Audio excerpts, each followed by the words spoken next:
Well, good morning, everybody, and welcome. I'll go ahead and call this meeting to order. Holly Woodings, oh, great, I see, there's Holly, and will be joining us by Zoom. The rest of us are here. Clerk, will you call the roll? Bagent. Here. Clegg. Here. Halliburton. Here. Sanchez. Here. Thompson. Woodings. Here. 5 present, 1 absent. Thanks, Shar. So today I actually want to just note before we get started, we don't have an executive session as planned, and so we'll be able to add 30 minutes to the overall discussion as we talk through these important goals. And before Maureen jumps in, I just want to welcome everybody and say a little bit of, that I said yesterday in my press huddle. The intent of this, first, the housing needs analysis was to look deeply at the demographics of our community, the housing needs that exist at the price points that are needed to match Boise budgets, so that moving forward, as we work together to come up with the policies to meet our housing goals, we're able to know what we're targeting, and then importantly, the progress we're making, so that we can, pivot, change, focus on a different price point as needed, et cetera. I mean, it's really important to remember, as we all know, that a city government itself can't do this alone. We need partnership with the community. We need partnership with those that build homes. But there are things that we can do in the policy world. And so it's for that reason that we wanted to conduct this analysis and then have a conversation about that, what that means for the budget decisions we make, the policy decisions we make, et cetera. And so really excited to see this and to hear from Maureen. And then Anne, you're doing the housing goals, so you'll probably flow into each other's presentations. Oh, and Casey's here too. Sorry, Casey. So the 3 from our team, and we'll take it from here.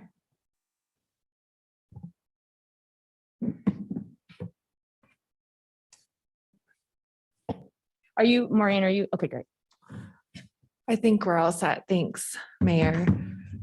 Okay, good morning, Mayor and Council. Thanks for having our team here this morning. As you well know, I've been before you a handful of times in recent months with the goal of coming back to you today to not only discuss the findings of our housing needs analysis, but also to share with you our team's targets that we have set in light of the needs revealed in that analysis, and to share with you our next steps. Can everybody hear me okay? Okay.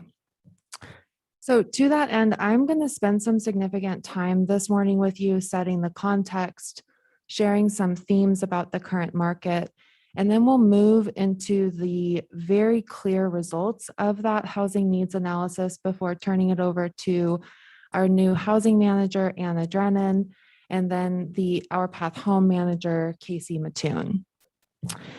We tried to strike a balance within this presentation between too much is too much in terms of data and information, while also hopefully demonstrating why we are headed in the strategic direction that we are. So to that end, we didn't include every data point. We didn't include every to-do. So if there is a data point that you're looking for that we have not included today, or perhaps is just not front of mind for one of us, it's likely that we do have it. Likewise, if you have questions on specific next steps, from here, our team is putting together its strategic plan and annual work plan. So it's likely that those next steps have been identified, but not necessarily detailed in this presentation this morning. So that said, I will also say that the slides are dense. They are wordy. There's a lot to cover this morning.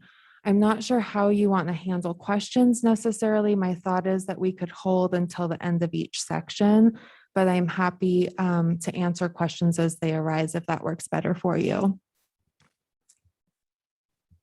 Madam Mayor.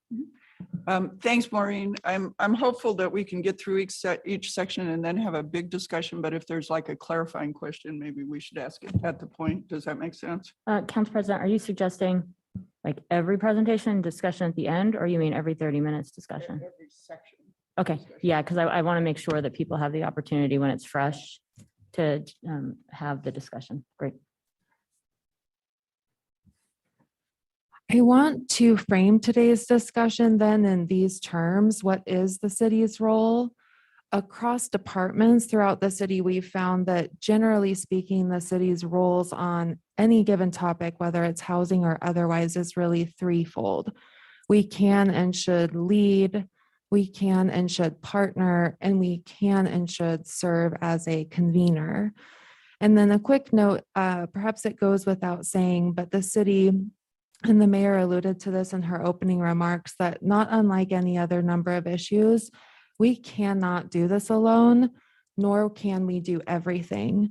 So what you'll hear from us today then is where we plan to target resources and staff capacity, and where and how we plan to embody each of these roles that the city can play.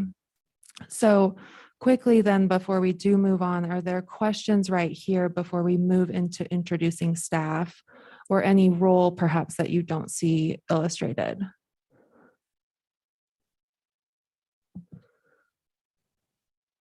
Okay, so we have some familiar faces, but we also have some new staff that we have hired. I wanted to have them introduce themselves, share their role on our team and their primary areas of responsibility. I already mentioned that 2 of these staff will be presenting alongside me today. Truthfully, I think all 3 of us have a little undercurrent of nerves, whether it's because it's the first time they're presenting to mayor and council, or because what we need to share affects our community so deeply, but definitely wanted to share with you some of the team of people that work together on this issue. I believe I think there they are. I'm looking right at you. Our PDS senior management team is here. You all know Kelsey Stewart. She's our interim PDS director. Yvette Harris keeps us organized, among other things, as our senior operations manager of PDS. Cody Riddle is our deputy director of current planning. And then Jason Blaze is our building official senior manager. So thanks for being here. And then as far as introductions go, I'd like to start with Nikki Olivier Hellenkamp. Nikki, if you don't mind, yep, you got it. Just introducing yourself and your area of responsibility, that would be much appreciated. Sure. Good morning, Mayor Council. My name is Nikki Olivier Hellenkamp, and I just completed my first month with the city as the mayor's new housing advisor. And my role is really to support the amazing work of our housing team and to look for ways to build, particularly in the convening and partnering space. So very pleased to be here, and thanks very much. Thanks, Nikki. And then Anna, if you don't mind introducing yourself now, that would be great. Good morning, Mayor, Council. My name is Anna Drennan, and I have just completed 6 weeks in my new role as the housing manager. Can you hear all right? Yeah, okay. I am very honored to lead the housing team. I have 2 members on my team, Deanna Dupuis, who is not with us today. She is the housing administrator and oversees our public-private partnerships and housing programs. And then Nikki Drake, I will ask to introduce yourself.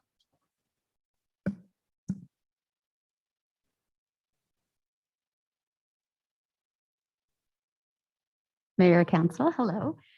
So I am Nikki Drake. I know some of you actually from my previous role with Energize Our Neighborhoods, and I've been with the city for 3.5 years. And I am very eager to have transitioned into the head administrator role about 3 months ago. So I will be overseeing and administering the federal funds that we receive from HUD. And I am just really eager to, work to address community needs as it relates to housing in particular. Thanks so much. Thank you, Nikki. Casey? Madam Mayor, Council, my name is Casey Mattoon, any gender pronouns. I started this position in May of this year, so relatively new, but I'm the Our Path Home Manager, which has a dual role of working internally to align resources within the city of Boise for our strategic response to homelessness, And the secondary kind of component of that role is working with Our Path Home, which is the established partnership to end homelessness in Ada County that's supported by federal resources and engages more than 40 partner agencies in a comprehensive plan for how we move forward on homelessness issues. And I am lucky enough to have a brand new staff person, Rachel, who I'm going to ask to introduce herself. Good morning, Mayor and Council. My name is Rachel Hall, and I'm the Our Path Home Program Coordinator. I am 6 weeks into my role, and as Casey stated, I'm here to support him for our strategic response to homelessness, both within the city and within our larger Our Path Home public-private partnership with over 40 partner agencies. I just want to jump in here quickly and remind council that these folks have filled the positions that you approved so that we could address housing quickly. And I believe it was in the spring that these were approved. And so it's great to have the team fully developed now to help us meet our goals. Thank you all. And Mayor, Council, I'm going to move us now into a little bit further table setting and a quick reminder of where we've been. The market gaps analysis completed and shared with you in the spring really helped give us a snapshot of what the market is and is not producing for both rentals and home ownership. And that analysis, the key with that analysis, if you will, is that it focused on incomes and affordability. So we built upon that analysis by completing the unit needs analysis or the housing needs analysis and took a look at, okay, given the incomes, the Boise budgets of our residents, what is the unit need? There is a lot of ways, to slice the data. It's a bit of a moving target. Truth be told, there's a certain percentage, albeit small, but a certain percentage for a margin of error. There's a lot of nuance, there's a lot of complexity, but there's also good news, and there's reason to go at this issue in a committed and thoughtful and intentional manner. And that is that we have a clear North Star. So that means against a bottom line and oriented toward that North Star, we can and should set targets to attain as a community.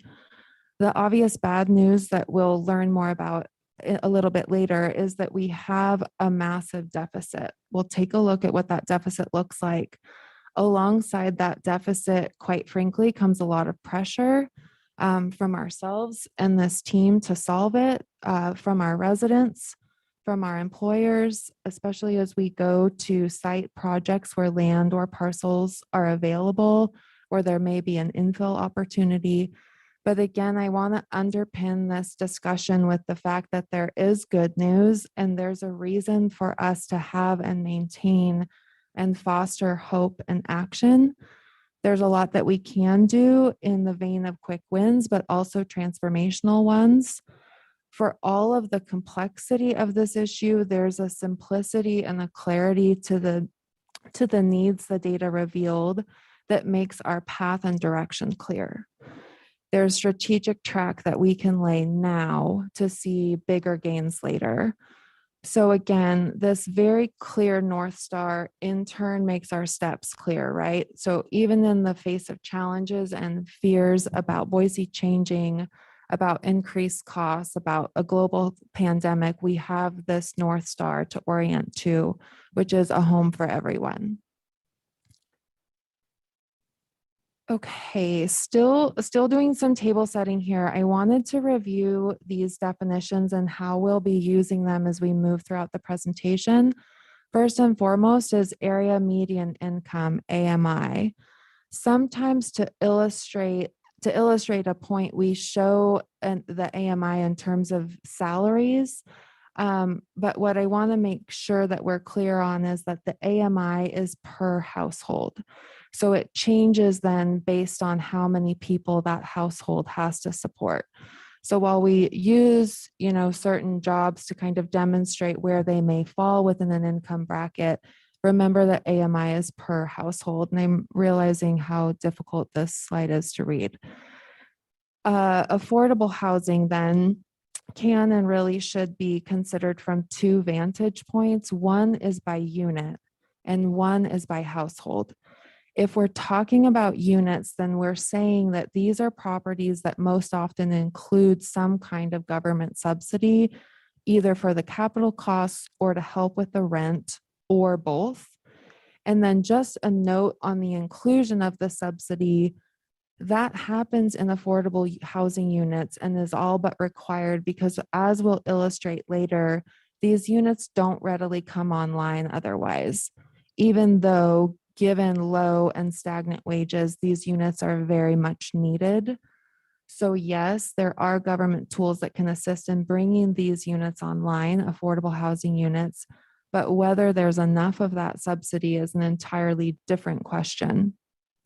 If we look at affordable housing by household, we move into how much a household's income is directed towards housing. Generally, a general rule of thumb, it's one I'm sure you're familiar with, is that housing is affordable if a household pays no more than 30% of their income toward housing. Ideally, this percentage would be driven even lower given the cost of transportation, healthcare, childcare, but it's definitely a target not to exceed. And then supportive housing is a specific or specialized type of affordable housing that serves extremely low income or extremely vulnerable households who need support services to maintain their housing. The most readily or easily understood subpopulation that needs access to supportive housing is households that are experiencing chronic homelessness, so long-term homelessness. And then finally, I want to be clear, the other definition I want to highlight is what we mean in this presentation when we say workforce housing, because this is another term that gets used to mean a variety of different things. It's really used as a bit of a politically neutral term, but we want to caution against it as an exclusionary term, essentially one that does not include affordable housing. Oftentimes when the term is used, it's differentiated from affordable. So it gets used on the continuum where we say affordable and then workforce and then market rate. Lower income households are working, and oftentimes, as we've learned in the last year and a half pretty acutely, they're working in essential positions. So to blanketly define workforce as, say, 80 to 100% or 80 to 120% AMI or somewhere in that range is not our best day. Workforce housing overlays the entire housing continuum from affordable up into market rate and luxury housing. Madam Mayor. Yes. Maureen, a clarifying question here. When we talk about households on your definitions, do we both define the different kind of households, but also do we have numbers on them? And I'm specifically thinking of single person households. And we've traditionally thought that a single person household needs to have the same kind of housing as a household with more than one member, or at least for the last 40 or 50 years we have. Prior to that, single person households often had much different kinds of housing offered, and none of those are available in the market anymore, boarding houses, those kinds of things. And so it occurs to me that if we don't define that as a category and we don't know it, we can't think about other solutions. Madam Mayor, Council President Clegg, we are going to talk quite a bit about innovation and how we can increase the type of housing that's available for households of any size, and certainly that would include one-person households. I do want to flag that in our notes for follow-up to look into creative solutions around that, because certainly, and we'll talk about this a bit later, but there is data, there is sort of a remarkable trend that we are building bigger houses, and putting fewer people in them. So certainly that's an area to explore, and thank you for flagging it. Thank you. So to the council president's point, let's consider on this slide what the average household in Boise looks like.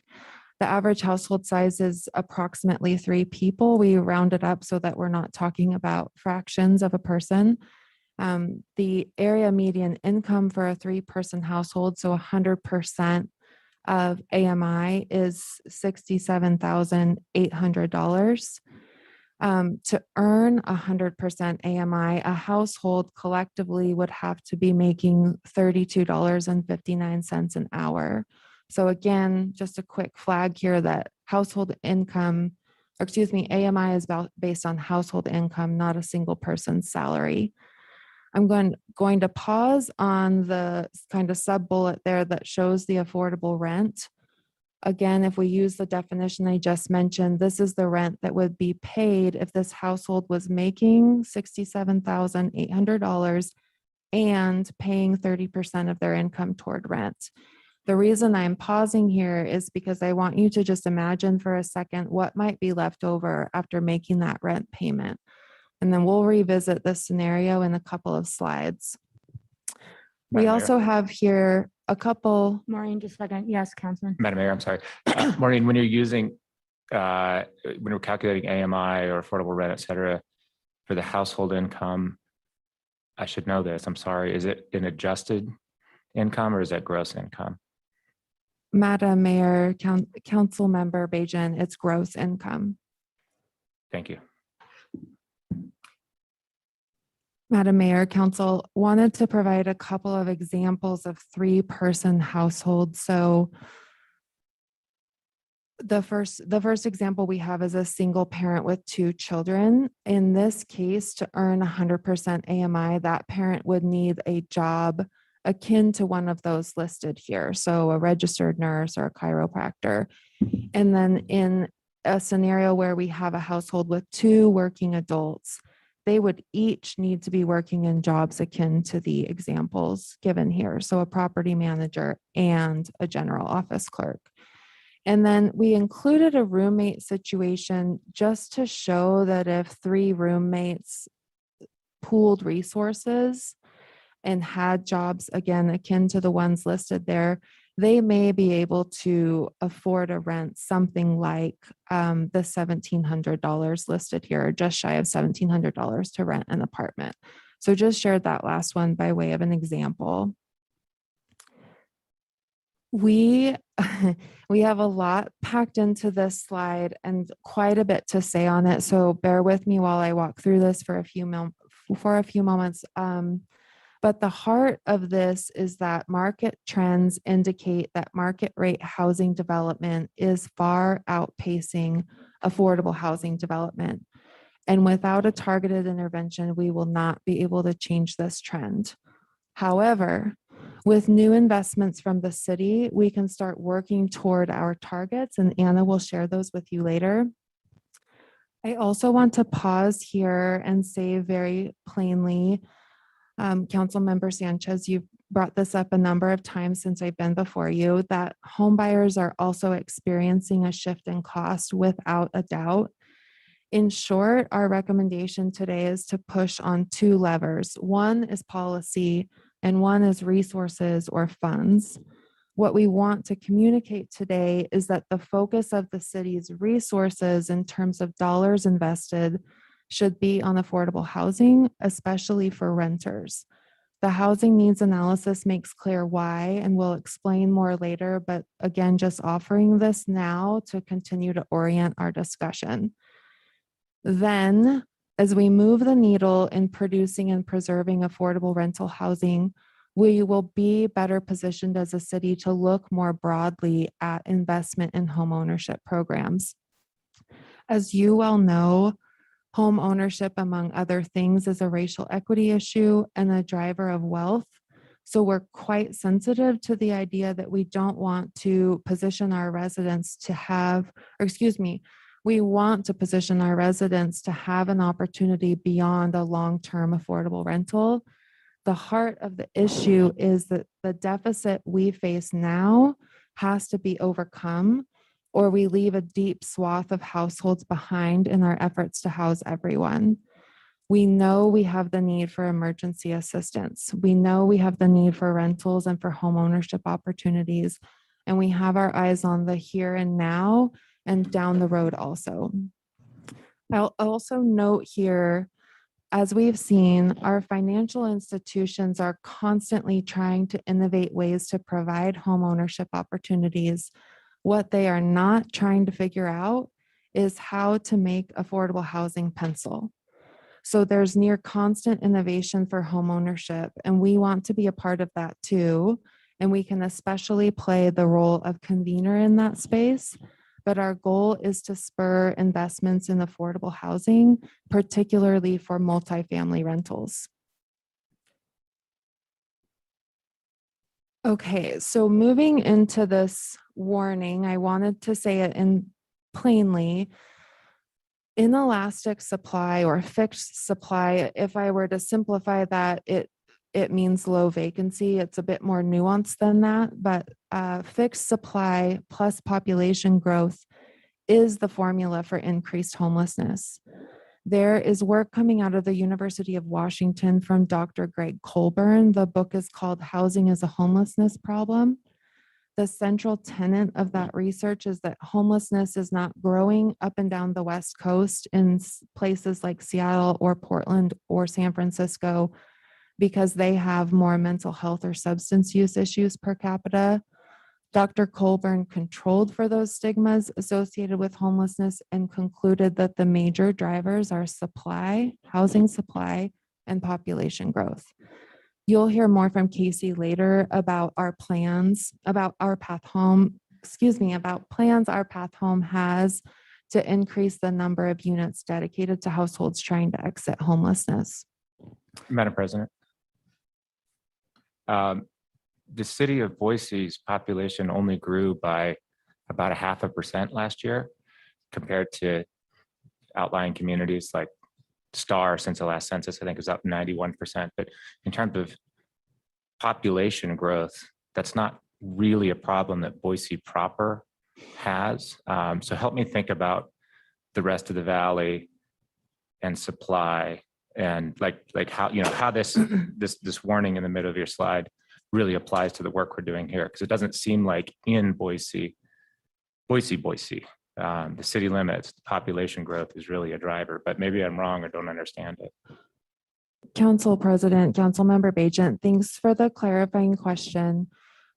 A couple of things. One, Our Path Home, of which the city of Boise is the lead agency, serves countywide. And we very acutely then feel the pressure of that population growth, whether it's in Boise proper or beyond Ada County and even extending into the Treasure Valley, Canyon County. So the homeless services system, really feels the pressure of that population growth. And I think I'll be better able to explain in a handful of slides later sort of where the deep deficit of need is and how that connects to the number of households that are experiencing housing instability or insecurity and therefore at risk of experiencing homelessness and entering our homeless services system.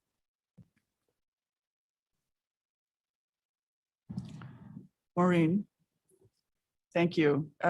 So along those same lines, and I appreciate Councilmember Bajent's question, recognizing that with a larger population, a smaller percentage growth is still a lot of people. And I know he knows that. But having said that, so from a regional perspective, as we look at this, we have a couple of regional bodies, and I would like to ensure that as this conversation goes on, this conversation gets taken to them. Compass is in the midst of its long-range transportation plan, which includes housing near transportation as one of the subject conversations. And of course, the Treasure Valley Partnership meets regularly. They've in the past, taken up particular issues. And Mayor, I don't know if you all have been talking about housing, but it occurs to me that that's an issue that might be taken up there. Madam Mayor, Council President, certainly when we go through sort of the housing goals and some of the strategies that we outlined, I think you'll find that nexus right there. okay to move on? So the city finds itself in a situation where affordable housing is out of reach for many of our residents. The market is producing rentals at 100% AMI and above, home ownership opportunities at 120% AMI and above. And in turn, the market is leaving households behind, as I've mentioned. A final point on this slide before I move on to the next one is really that note on the bottom. You'll hear a theme from us today regarding innovation. Innovation can and should play a role, and we're grateful, for this administration's focus and nudge to find those innovative solutions. At the same time, I want to be clear that we can't sacrifice strategy for it. My intention is that we embrace innovation in the way we approach our work, because a single silver bullet solution simply is not out there. And we can make a lot of progress by laying the strategic track I mentioned earlier, in a way that embraces an innovative way to move through the process. And how we approach our work.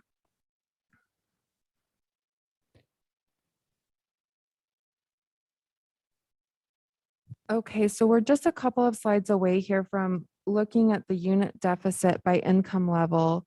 But all of this information is helpful to understand what will be shared there.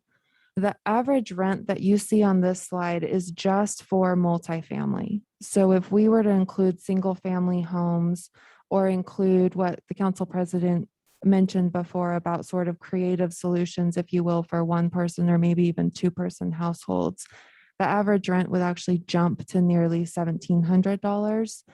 Rents, of course, fluctuate based on unit size, and we didn't include all of those data points here today, but the trend is the same, and that is that we're continuing to see rents increase and wages lag.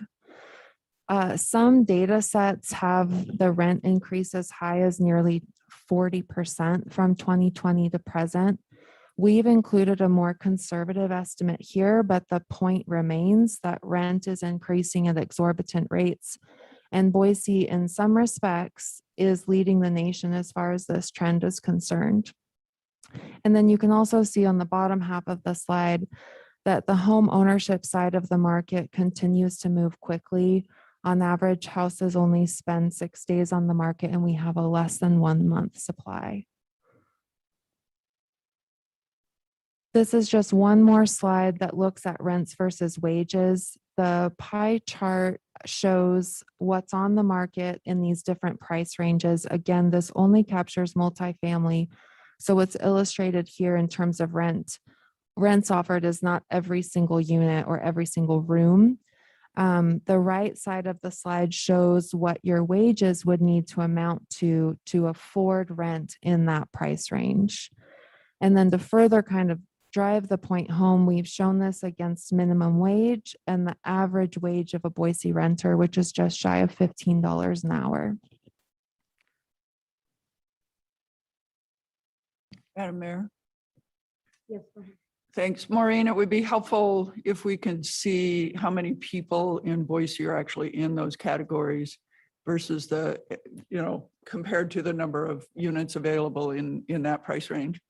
Not today, I'm just thinking forward as we look at this. Thanks. Madam Mayor, Council President Clegg noted, and we do have a little bit of that information further down in the slide and then could delineate it further for you later. Absolutely. Okay, this slide again focuses on rentals to illustrate the point that housing costs are outpacing livable wages. What's shown in green is the affordable rent for a one-person household earning under 30% AMI or at 30% AMI, between 31 and 60% AMI, and then 61 to 80% AMI there on the far right. What's in orange is the affordable rent for the average renter wage, so that just under $15 an hour. What's in blue is the average rent for a one-bedroom apartment. There's a huge disconnect, and if the city wants to position itself well to influence what's happening here, We need to focus our resources rather than stretch those thin by trying to be a little something to everyone. We want to move a needle. We want a rising tide to lift all boats. And that's how we can reach everyone, by solving for the hardest part. Again, the city cannot address alone what's happening with macro level forces that are quite frankly negatively impacting our community. One of those, of course, is that wages are being far outpaced by housing costs. But these system challenges require us to come together as a community to set priorities and work together across sectors to help correct for these inequities. Madam Mayor, thank you. Maureen, I'm sorry, that last slide, I couldn't read any of it. Can you nutshell out for me again? Yeah. So what was, Excuse so me. a single person, what's the income level?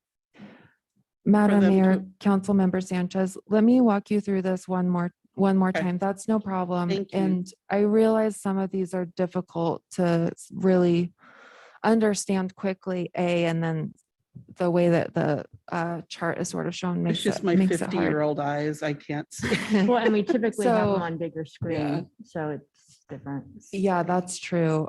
So we're looking at a one-person household here. The first green bar on the left is a one-person household earning 30% or below AMI. The middle is a one-person household earning between 31 and 60% AMI. And then the far right is a one-person household earning 61 to 80% AMI.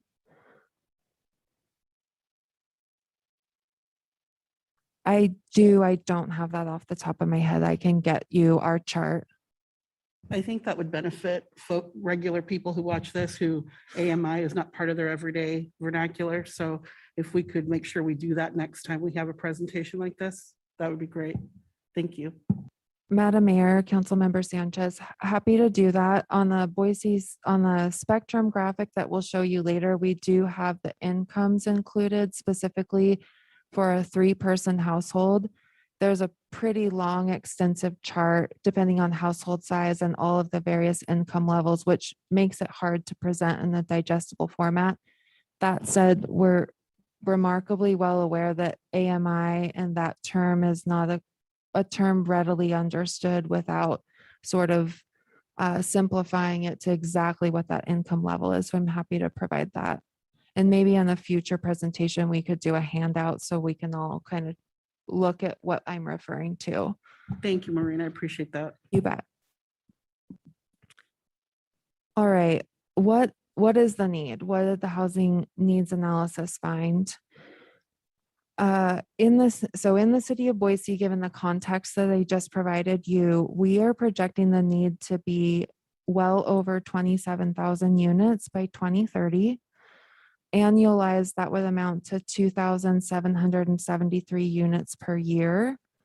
I'm going to show you how this breaks down in the next slide, but 77% of that need is for units that serve households that are earning 80% or below the area median income. And then there's factors, right, and some assumptions built into the model that influence the number of units needed, and those are included in the pie chart. So quickly, they are population growth. To Councilmember Bajan's point, how many people will need housing that are newly entering the market? Their housing condition, how many units do we need to preserve or replace because they're in poor condition? Severe overcrowding. Some households are above what would be considered a healthy occupancy rate. So how many homes are needed to reduce those occupancy rates? Homelessness, how many units do we need to serve those that are literally unhoused? And then the biggest section there you'll see in blue is the deficit for households that are cost burdened. The market is not currently meeting the demand at every income level. How many units then will it take for supply to meet demand by income? This number is the projected need for people that are both low income and cost burdened. Madam Mayor. Thanks.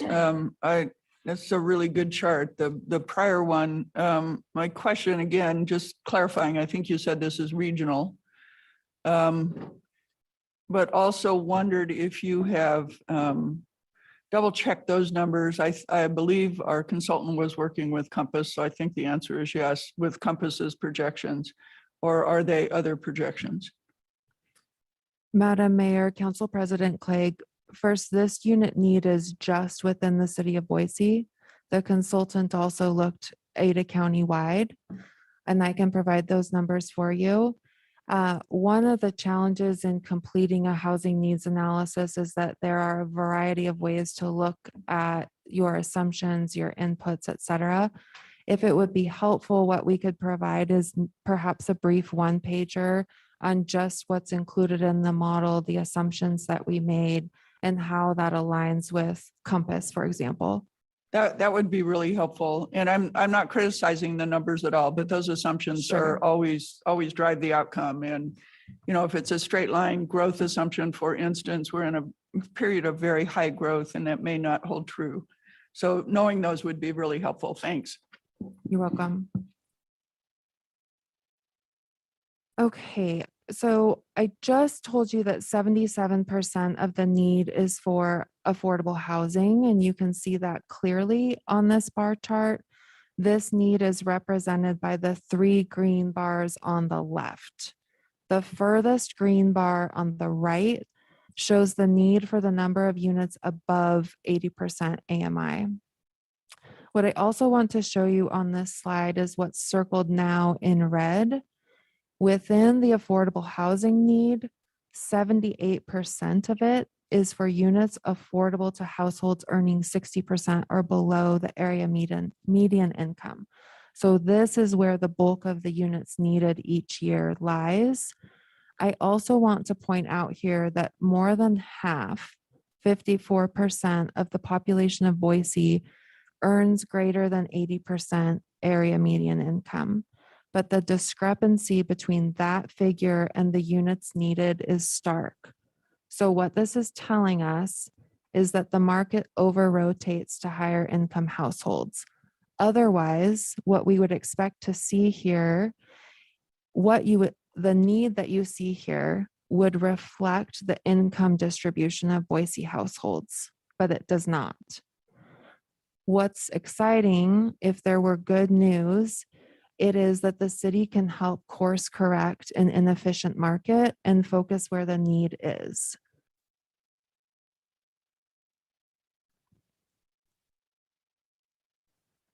This is the unit need that we just looked at on the previous slide. So I'm looking at that green line. That's the unit need that we just looked at on the previous slide. The units approved, and we just started tracking this in partnership with current planning in March of 2021, so just a handful of months. The units approved are in orange. This shows those approved for development in each of these AMI categories. What this helps demonstrate is that the market simply is not producing units at 60% AMI and below at the rate at which those units are needed. I'm actually surprised to see the 63 units that we do see at 60% AMI and below, but let me point out here that these stem from 2 projects that the city is heavily invested in. In addition, with market trends, we are at risk of losing even more what's called NOAA, naturally occurring affordable housing, to market rate developers, which would create displacement and an even greater need for deeply affordable units than what the housing needs analysis found. The market is by and large meeting the need for growth. The market is not correcting for the deficits we have.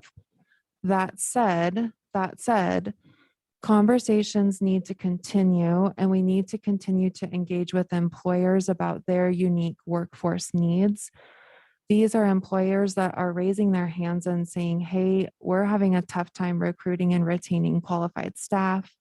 And to the degree that there's any gap between what we're defining as affordable housing, 80% and below AMI, and what the market is producing at 100% and above AMI, part of the beauty in focusing on deeply affordable and focusing on the deep need that you see here is that it will also generate mixed income opportunities. And we've got a good example of that within the city's project at Franklin and Orchard. Madam Mayor, thank you. Maureen, when you mentioned, oh, sorry. When you mentioned displacement, can you tell me a little bit more about what you meant by that? What you were referring to? Mayor McLean, Councilmember Sanchez, absolutely. What I'm talking about is affordable housing that's occurring naturally within the city of Boise. And by naturally, we mean it's not subsidized, and that we have been, Anna will talk about this in a little more detail, but we have been losing some of that naturally occurring affordable housing to market rate developers, in effect pushing people out, because they aren't able to afford to live there anymore. And then that unit is no longer offered at a quote unquote affordable rent. Thank you, Maureen. I just want to refer back to something I've brought up over a few council meetings or work sessions about that issue where we do have folks who are in housing that they can afford, and then they're displaced because a development's approved, and then they're left to try to figure out what to do next. And I believe Madam Mayor mentioned we should work that into policy. So I hope that this is an opportunity for us to visit that and how we can ensure that folks, if that's a decision that we've made as a community, that we're going to make more space by providing newer developments and displacing folks, that we then also very fairly make sure that folks have the ability to move on. Because right now what I'm seeing is people turning to social media, things like GoFundMe, to try to fund the movement of their mobile home to another park. And it's several thousands of dollars, which is obviously is not being covered by developers at this point. So I'm hoping that we can weave that into this work as we move forward. Thank you, Councilmember Sanchez. Mayor, Council, the point of this slide, what is the development cost? The point isn't to memorize this number. It's not to scare anyone. It's not to suggest that the city can possibly take on this cost. The point is to understand the magnitude. I'll also say that this is not cash needed per se, but it does represent or quantify the economic impact by showing the cost associated with developing all of the affordable housing that's needed to overcome the deficit. Housing affordable to lower income households is increasingly difficult to build, and the gap financing required is growing. I know you've heard in multiple presentations that construction costs have increased at a remarkable rate. And then I just want to point out again, that first note is one of the assumptions that I referenced with Council President Clegg that went into the model that essentially says, we're going to assume that the market will take care of the number of units needed at market rate, right? And that was clearly demonstrated on the previous slide. Certainly, affordable housing units are ones that need subsidy to be built, and there are tools to do that, but none that remotely cover this cost. So that lands us then on some hard truths. We just got a good look at the fact that housing is expensive to build and is likely to only increase from here. And that means that the implications and trade-offs for Boise residents grow. Previously, we looked at a 3-person household earning 100% AMI. That's that $67,800 figure. This is what a 3-person household earning 60% AMI or 30% AMI earns, and what rent level would be affordable to them. Put in these terms, it's easier to consider how costly housing is and how costly running and maintaining a household is when you start to look more holistically at affordability and also consider the cost of food, transport, insurance, childcare, saving for a rainy day or retirement, etc. You can start to readily see how even the household earning the median income starts to feel stretched.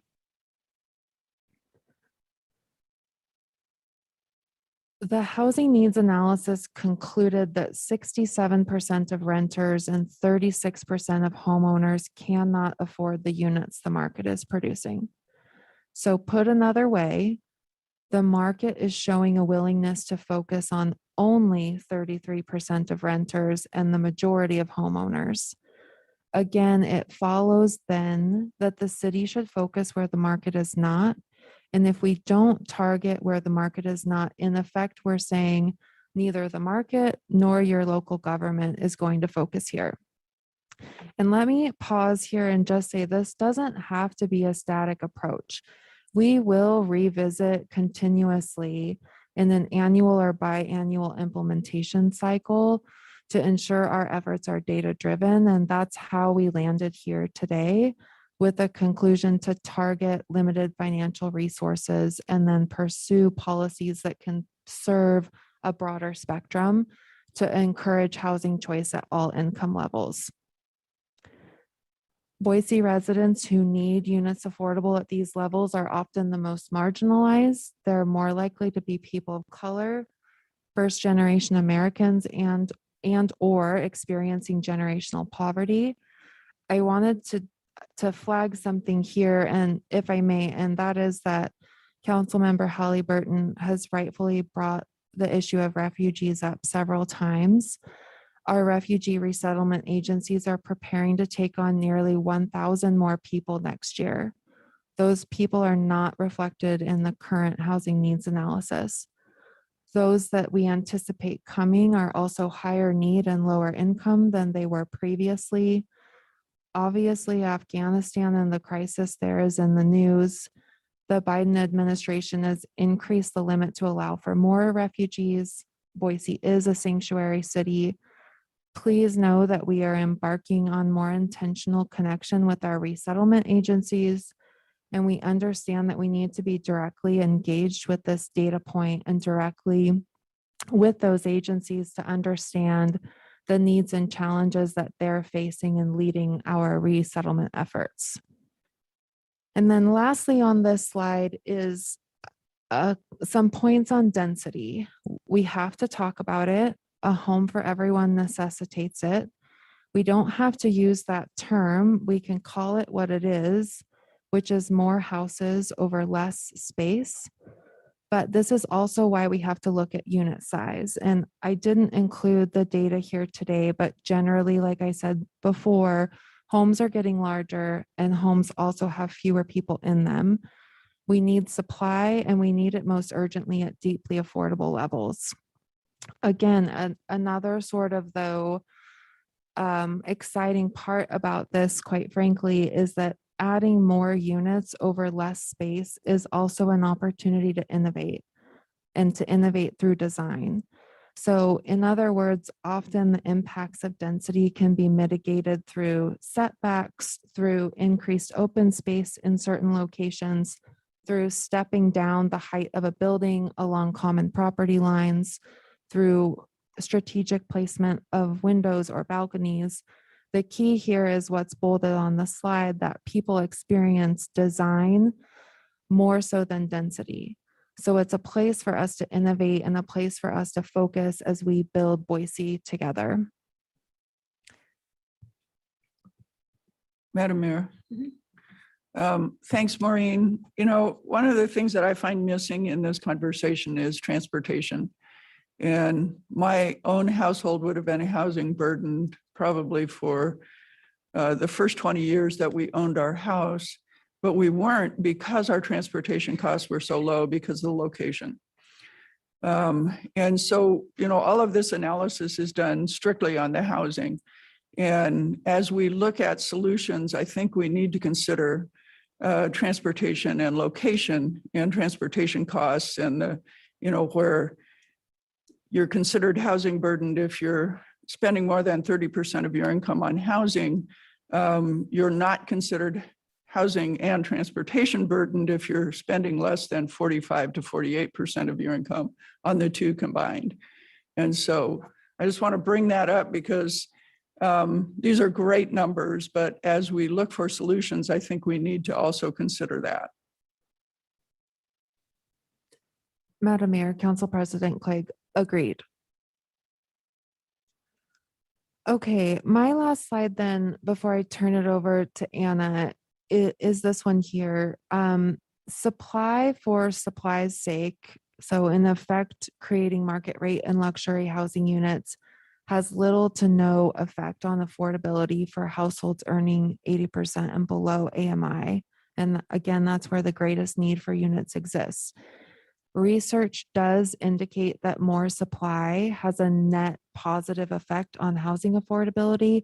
The problem is it takes time, and we are in too much of a crisis to wait for the market to right size. We must subsidize affordable housing in tandem to market forces. So if we know that market rate housing has and will continue to come online, then we talk about how much the city can invest and how much the city can help others lean into the problem solving equation. We've mentioned a couple times that there is no silver bullet, but there is a package of policy choices and the need to grow our sense of team and our sense of community to take care of each other. And Anna is going to talk more about that.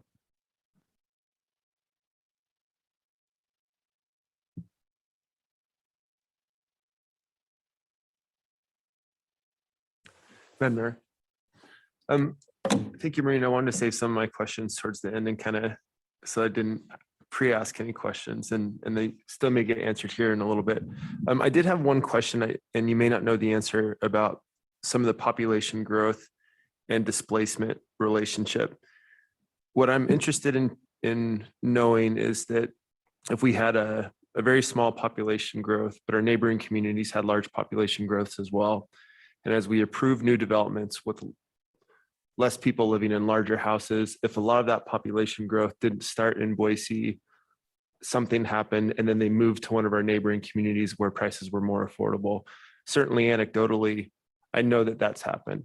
And so I'm wondering if that's part of those numbers that we're seeing, is that yes, we didn't have as significant as a population growth as some of our surrounding areas. Is that partially because some folks have been moving away from here to Star, to Nampa, to Caldwell, to Meridian, where housing is more affordable, as more higher income folks are moving into Boise?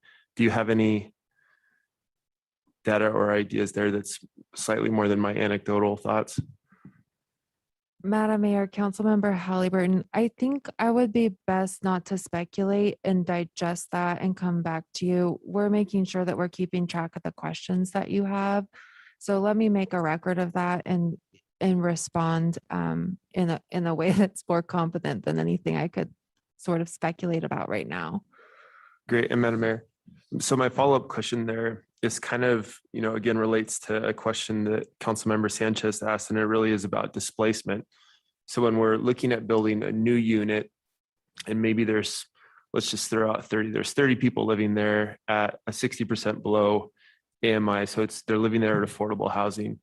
A development comes in that is at market rate, which we know that is producing on its own. And all of a sudden, the folks who are living there, those 30, are they then sort of added onto that list of, we now have a larger need for that group of people, instead of we've added more housing to the table, but in a category that we didn't necessarily need to add as much. And then those folks who are in that situation are now a number in addition to what there was before. Am I understanding that correctly? Madam Mayor, Councilmember Halliburton, let me offer this comment. So embedded in the assumptions and the model that is the housing needs analysis is what you're describing.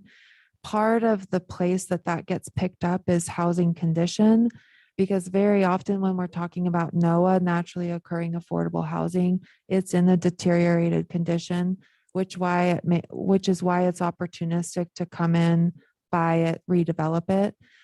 Anna's going to talk in a little more detail about some proactive preservation strategies and some moves we want to make in that space to ensure that what you're describing does not continue to happen, and that we can intervene in key places to prevent that.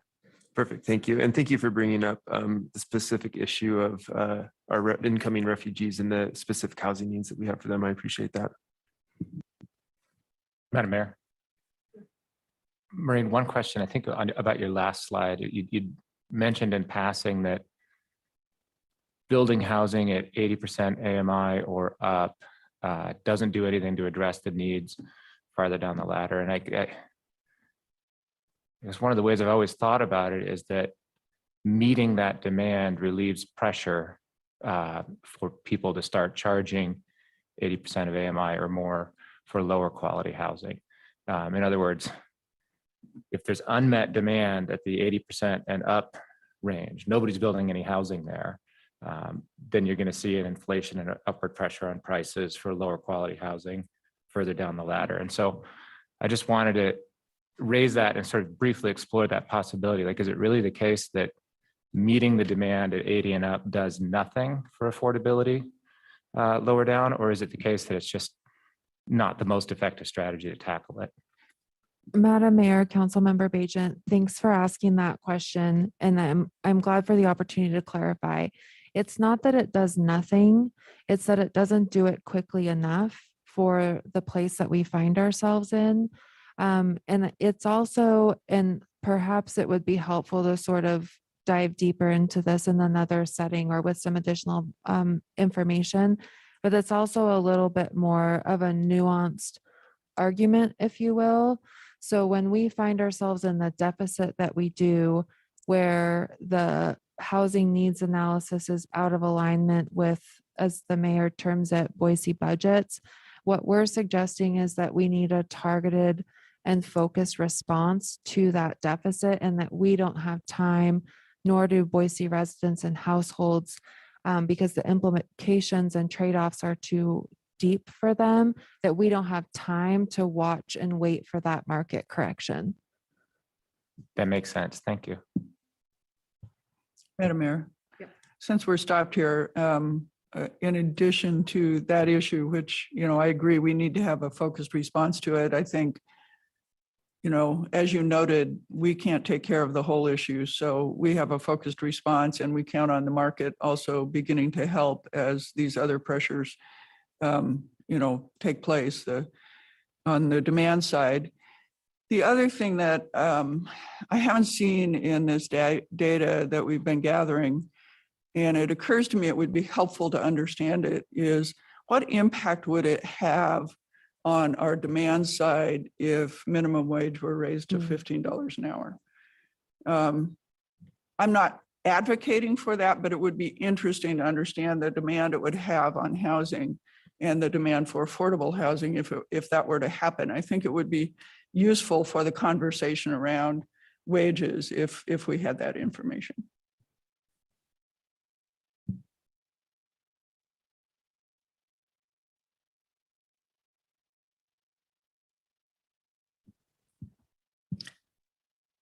Thank you, Maureen, Madam Mayor, Council. The work ahead is complex and hard. Keeping our focus is essential to maximize our limited resources. As we enter the next stage of implementing our housing programs and policies, we will follow guiding principles to keep us focused on our North Star. We will ask ourselves for each program and policy, does this center the most marginalized? Does it target resources where resources are needed most? Are we embracing a housing first orientation? Do our actions approach housing affordability holistically, acknowledging the interconnectedness to health, economic development, climate, and as Council President Clegg said, mobility?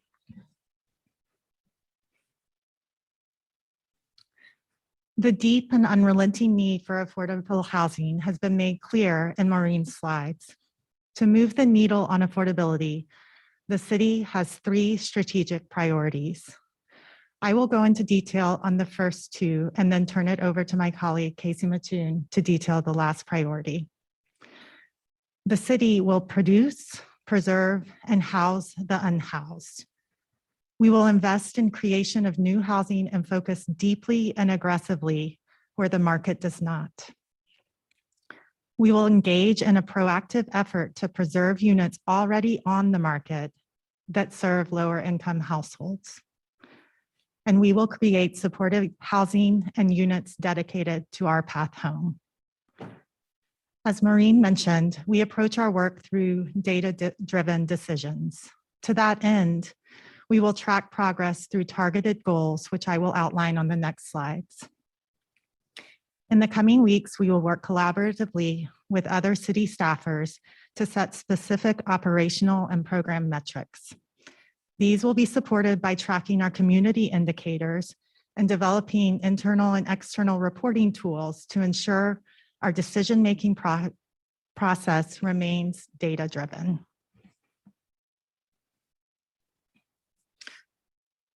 Our first priority, produce.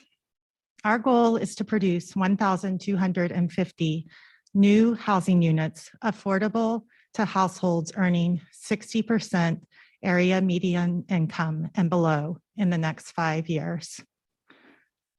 The number of units may shift as we update our housing needs analysis annually, but our goals will not. Our focus areas for production are the following. Produce the most units for the least amount of money. Make direct investment in multifamily rentals, and explore the role of home ownership in mixed income multifamily properties. Maureen mentioned the role of home ownership in the city's strategies in the previous slides, and I would like to add a little more detail about why we are primarily focusing on rentals at this time and where home ownership fits into this priority area. The heaviest, the deepest, the hardest need is for our residents that rent. This is not to dismiss or negate the very real obstacles faced by those hoping to own. For the next 5 years, our principal focus will be increasing rental supply for those making less than 60% AMI. Based on our ability to reach annual goals and increase affordable supply, we will explore home ownership solutions for households making 80% AMI and below. Data is not suggesting that everything has to be a rental, but it is suggesting that renters are in most need. From an intervention standpoint, it is about economies of scale. If we have 1/4 of an acre, how is it best served? 1 single family home or 12 units? We can figure out ownership structures in multifamily developments, and to be clear, we will explore just that, especially as we know and recognize home ownership's role in the creation of generational wealth. The immediate task at hand, though, is to increase the number of units.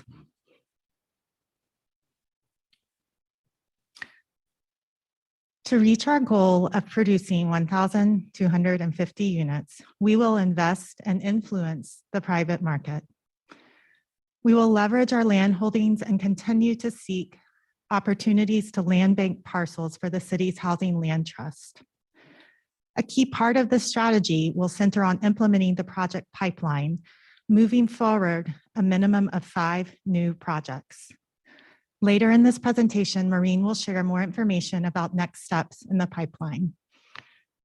If we pause a moment to celebrate the land bank projects that are currently underway, we see 2 flagship examples, Franklin and Orchard and State and Arthur, that together produce 173 affordable units and highlight the intersection of design, density, and neighborhood engagement. You can expect to see more of these exemplary public-private partnerships in the months and years to come.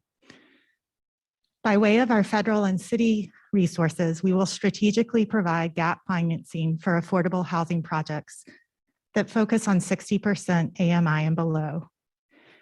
These resources allow us to recalibrate the market by incentivizing market rate developers to include mixed income units and projects that would otherwise only provide options for AMIs at 100% and above. To this end, I want to take a moment to address the city's housing incentive program. As you may be aware, we have currently taken this program offline.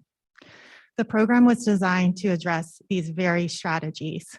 However, an initial review of past projects has shown us that the program was actually being used to incentivize already deeply subsidized units. We are taking time to revise our program criteria to ensure that our future investments will center the goals and targets we're outlining today.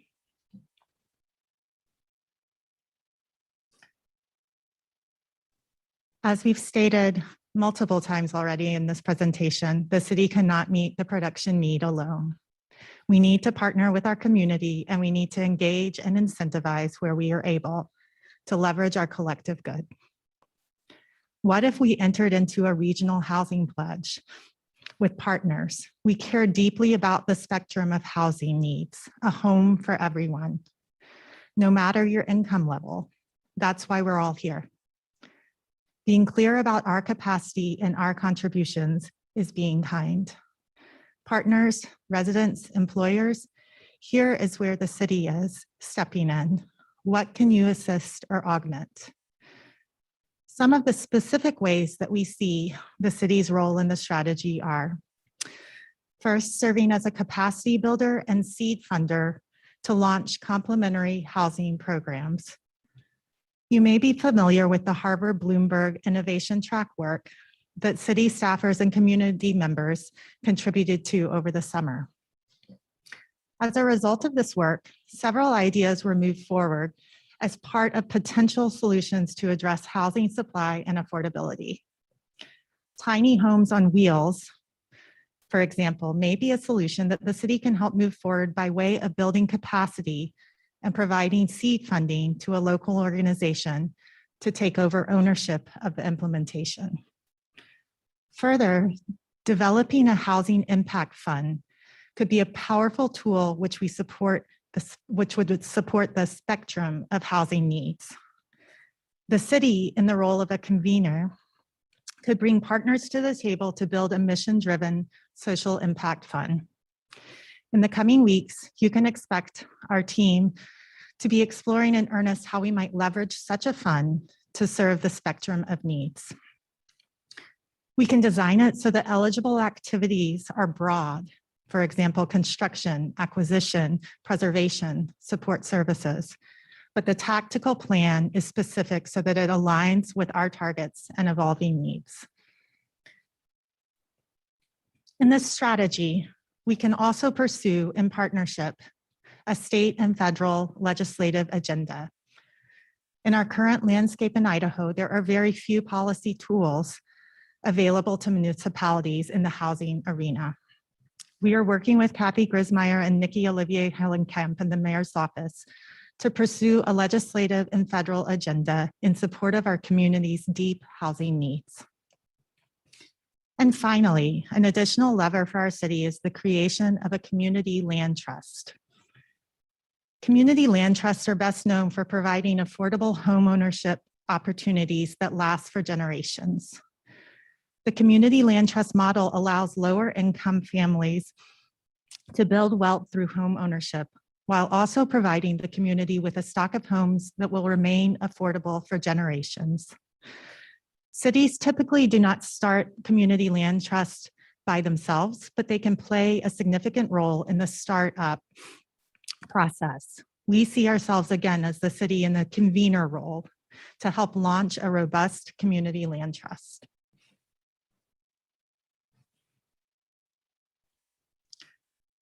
Our city code and internal processes present further opportunities to support our production goal.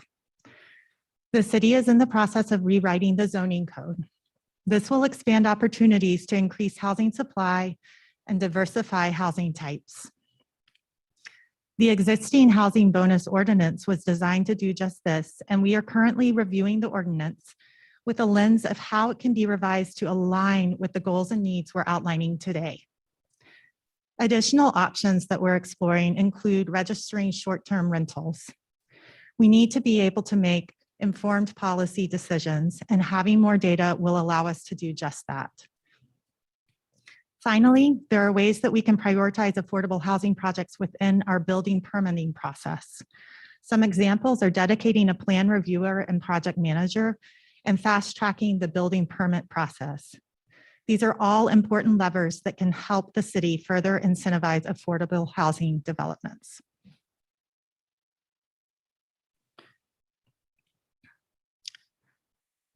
The need for new units of housing is daunting, and production alone will not get us out of this crisis. an essential partner to our production strategy is the preservation of existing affordable housing. In many ways today, we have stated that Boise's rapid growth is placing pressure on rent and home prices. These market dynamics are threatening affordable housing in neighborhoods across the city. For property owners that are not subject to affordability requirements and through federal deed or deed restricted properties, raising rent is an attractive option to maximize profit in our current market. The result is that lower income families are forced to find new, more affordable housing, or in the absence of this, potentially face homelessness. As such, the city has a goal to preserve 1,000 units of affordable housing in the next 5 years.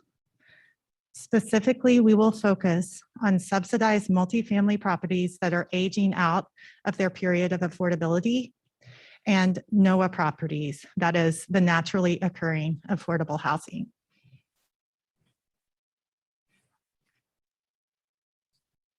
Developing partnerships with mission-driven developers, government entities, and nonprofits to preserve affordable housing is essential to our success.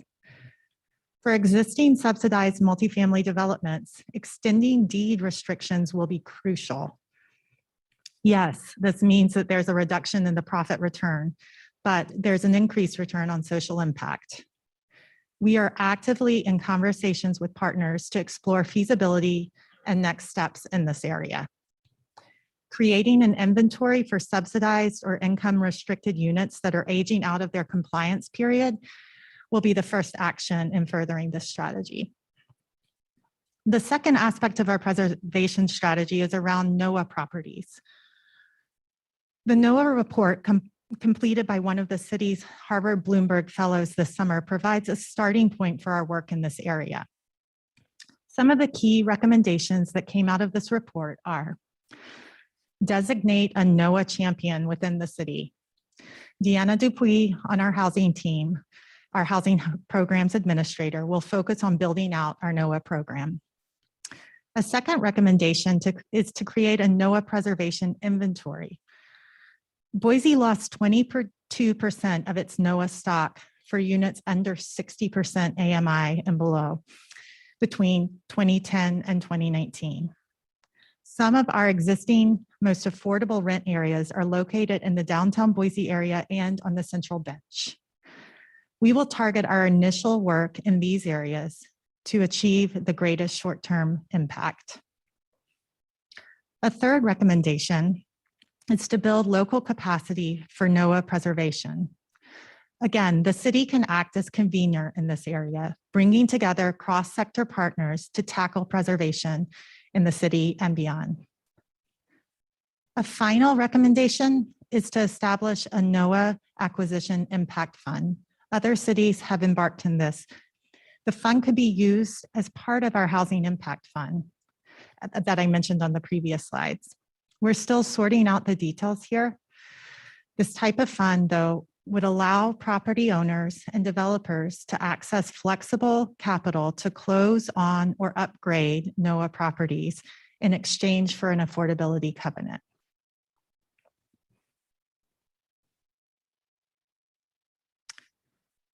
We have a couple of internal areas where we can focus our preservation work on immediately.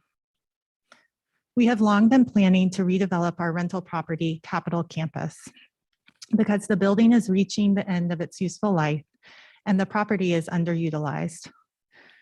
There are many dependencies involved in this redevelopment, not the least of which is finding appropriate alternate housing for our current tenants. We will address more details about this property later in today's presentation.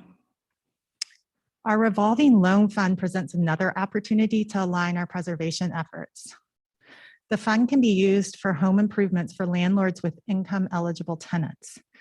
By reducing the interest rates on this fund or creating a forgivable loan structure, we can offer favorable financing to help property owners make important upgrades and reduce operating expenses in exchange for preserving affordability.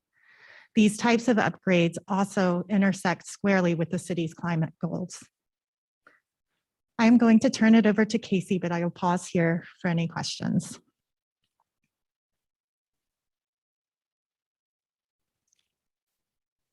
Madam Mayor.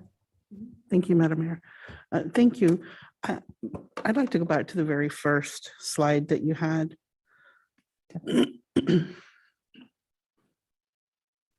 Sorry.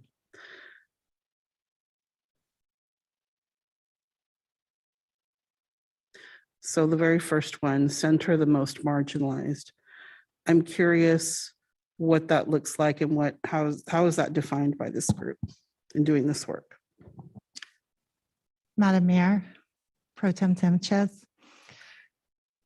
Specifically, we are looking at those that are not able to afford to live in our city. I will let Maureen comment on that further. Sure, Madam Mayor Pro Tem Sanchez, I think really delineating the specifics behind what this means and how we do that well is work outstanding to us. What this is a deep recognition of what I mentioned earlier, and that is that those households that need deeply affordable units are more often people of color, they're more often first-generation Americans, and they're more often involved, or excuse me, a part of generational poverty. So we recognize that, we see that, and we wanted to name that as a guiding principle of our housing strategy on a go forward. I mentioned a phrase earlier about a rising tide lifts all boats. And if we mean what we say about a home for everyone, we can't be selective about who that might include and not solve for the hardest part of this. Those experiencing homelessness, those with a deep severity of service need, et cetera. So how we operationalize that, truth be told, there are some specific strategies I think that we have in mind, but to ensure that this isn't, what's the word I'm looking for? Kind of tokenism, if you will. We have some work to do to sort of build out exactly how we will go about centering the most marginalized, embracing housing first, approaching affordability holistically, et cetera. Okay, thank you, Maureen, and thank you so much for answering the question. I would say that 4 years ago, the people of Boise who voted for myself to be at this table, that's what they were doing. They were centering the most marginalized, because on that list you listed, that's me. I lost my home to foreclosure for the want of $5,000. So when I talk about homeowners, I'm not specifically talking about us getting people who are currently renters into home ownership. I'm talking about people like myself who managed to squeak in the early 2000s. I never thought I'd be able to own a home making $30,000, $36,000 a year, but miracle upon miracles, I pulled it off. But I needed help. You know, just the way Jesse Tree helps people from falling into homelessness by giving them that little bit of help. That's what I'm referring to, and taking into consideration homeowners like myself who come from marginalized communities, who becoming homeowners was a miracle to begin with. How can we help them keep that status and build that generational wealth that you're talking about? And just so you know, I am happy to be your token. I am happy to be somebody that you have at the table to give that perspective, because I firmly believe that's how I ended up here to begin with, is folks wanted somebody who knew what it was like to entertain the possibility of being homeless, of what it's like to lose your home, what it's like to be a renter in this environment. So I would like to offer that up, and not for 1 minute should you ever feel that I'm a token. Anybody would be happy to be a part of this process. And so I was very happy to see that sentence. Thank you for putting that there. But reality is, we want to be at the table. We don't want to be talked about. We want to be a part of the discussion. And so I'm so grateful to have this discussion today and for you to entertain our questions. Madam Mayor. Was that Councilmember Whittings? Yeah, I was just looking back at the state and federal policy agenda and the development of that, we actually had a conversation at Association of Idaho Cities the other day about where we wanted to spend our time on developing policy, and housing and transportation were one of those categories. So I'm hoping that we would be able to work with our other city partners in the state as we're developing those agendas so that we can all work together. I know that many of the other cities who were on the call were like, oh, somebody finally brought up housing when I volunteered to help with that conversation. So I would be happy to carry any of that or help make any connections that would be helpful to the city. Madam Mayor, Councilmember Woodings. Yes, we are squarely, we would love the help. And my colleague behind me, Nikki Olivier Hellenkamp, will be working on this in earnest in the coming weeks. So thank you for that offer, and we are in agreement. Madam Mayor.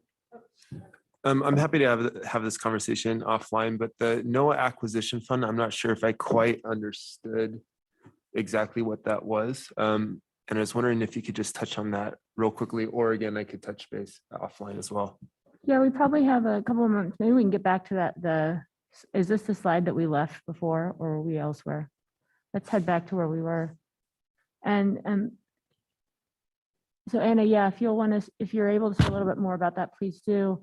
And the importance of this is, as Anna and Maureen are presenting, is these are policies that they're researching and putting together now so that we can have those conversations as a council about which ones we want to implement. So just to be clear on that. Yeah, perfect. Thank you, Madam Mayor. And I guess the specific question about the NOAA Acquisition Fund kind of related to, was that an acquisition? Is that a city acquisition of property? Is that what's the acquisition? Whose ownership is that? Madam Mayor, Councilmember Halliburton. Both and. The acquisition, not so much from the city perspective, but thinking about opportunities when low-income, naturally affordable housing units perhaps might go on to the private market and could be transitioned, as we talked about, and residents could be displaced and they could come back online as more market rate developments. We're looking at ways that we can mobilize property owners that are interested in either rehabbing their existing units or that have a social impact lens in their development, mission driven, and so that they could then come in with a flexible capital fund to acquire and keep affordability at 60% AMI or below. Perfect. That's really helpful. And thank you, Madam Mayor. And that'll be, I think, a great conversation as we kind of explore down the road. Thank you. Madam Mayor. I was also going to offer up, I'm sure we have a digital copy, I have a paper copy. Sam, our fellow from the summer who was here, put together a great report that's worth a read. Yeah, that'd be great. Madam Mayor, just a little bit of follow-up on this. I appreciate the discussion.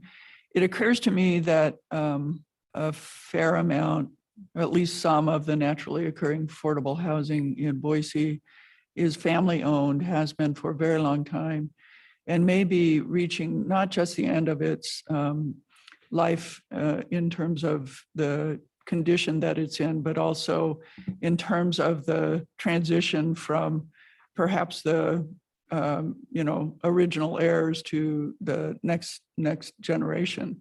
And it seems like that also is an opportunity that we should be looking at, because I think a fair number of them, if they had a choice that would offer them some way forward with this property that allowed the heirs to see some of the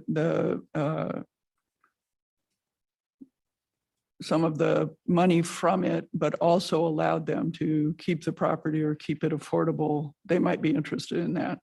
So I mentioned that. The other thing I didn't see on your list is exploring, perhaps as part of the Housing Impact Fund or a separate fund, a way to establish some additional down payment assistance for homeownership. Or, we tend to think of single family homes, but ownership in perhaps a multifamily building.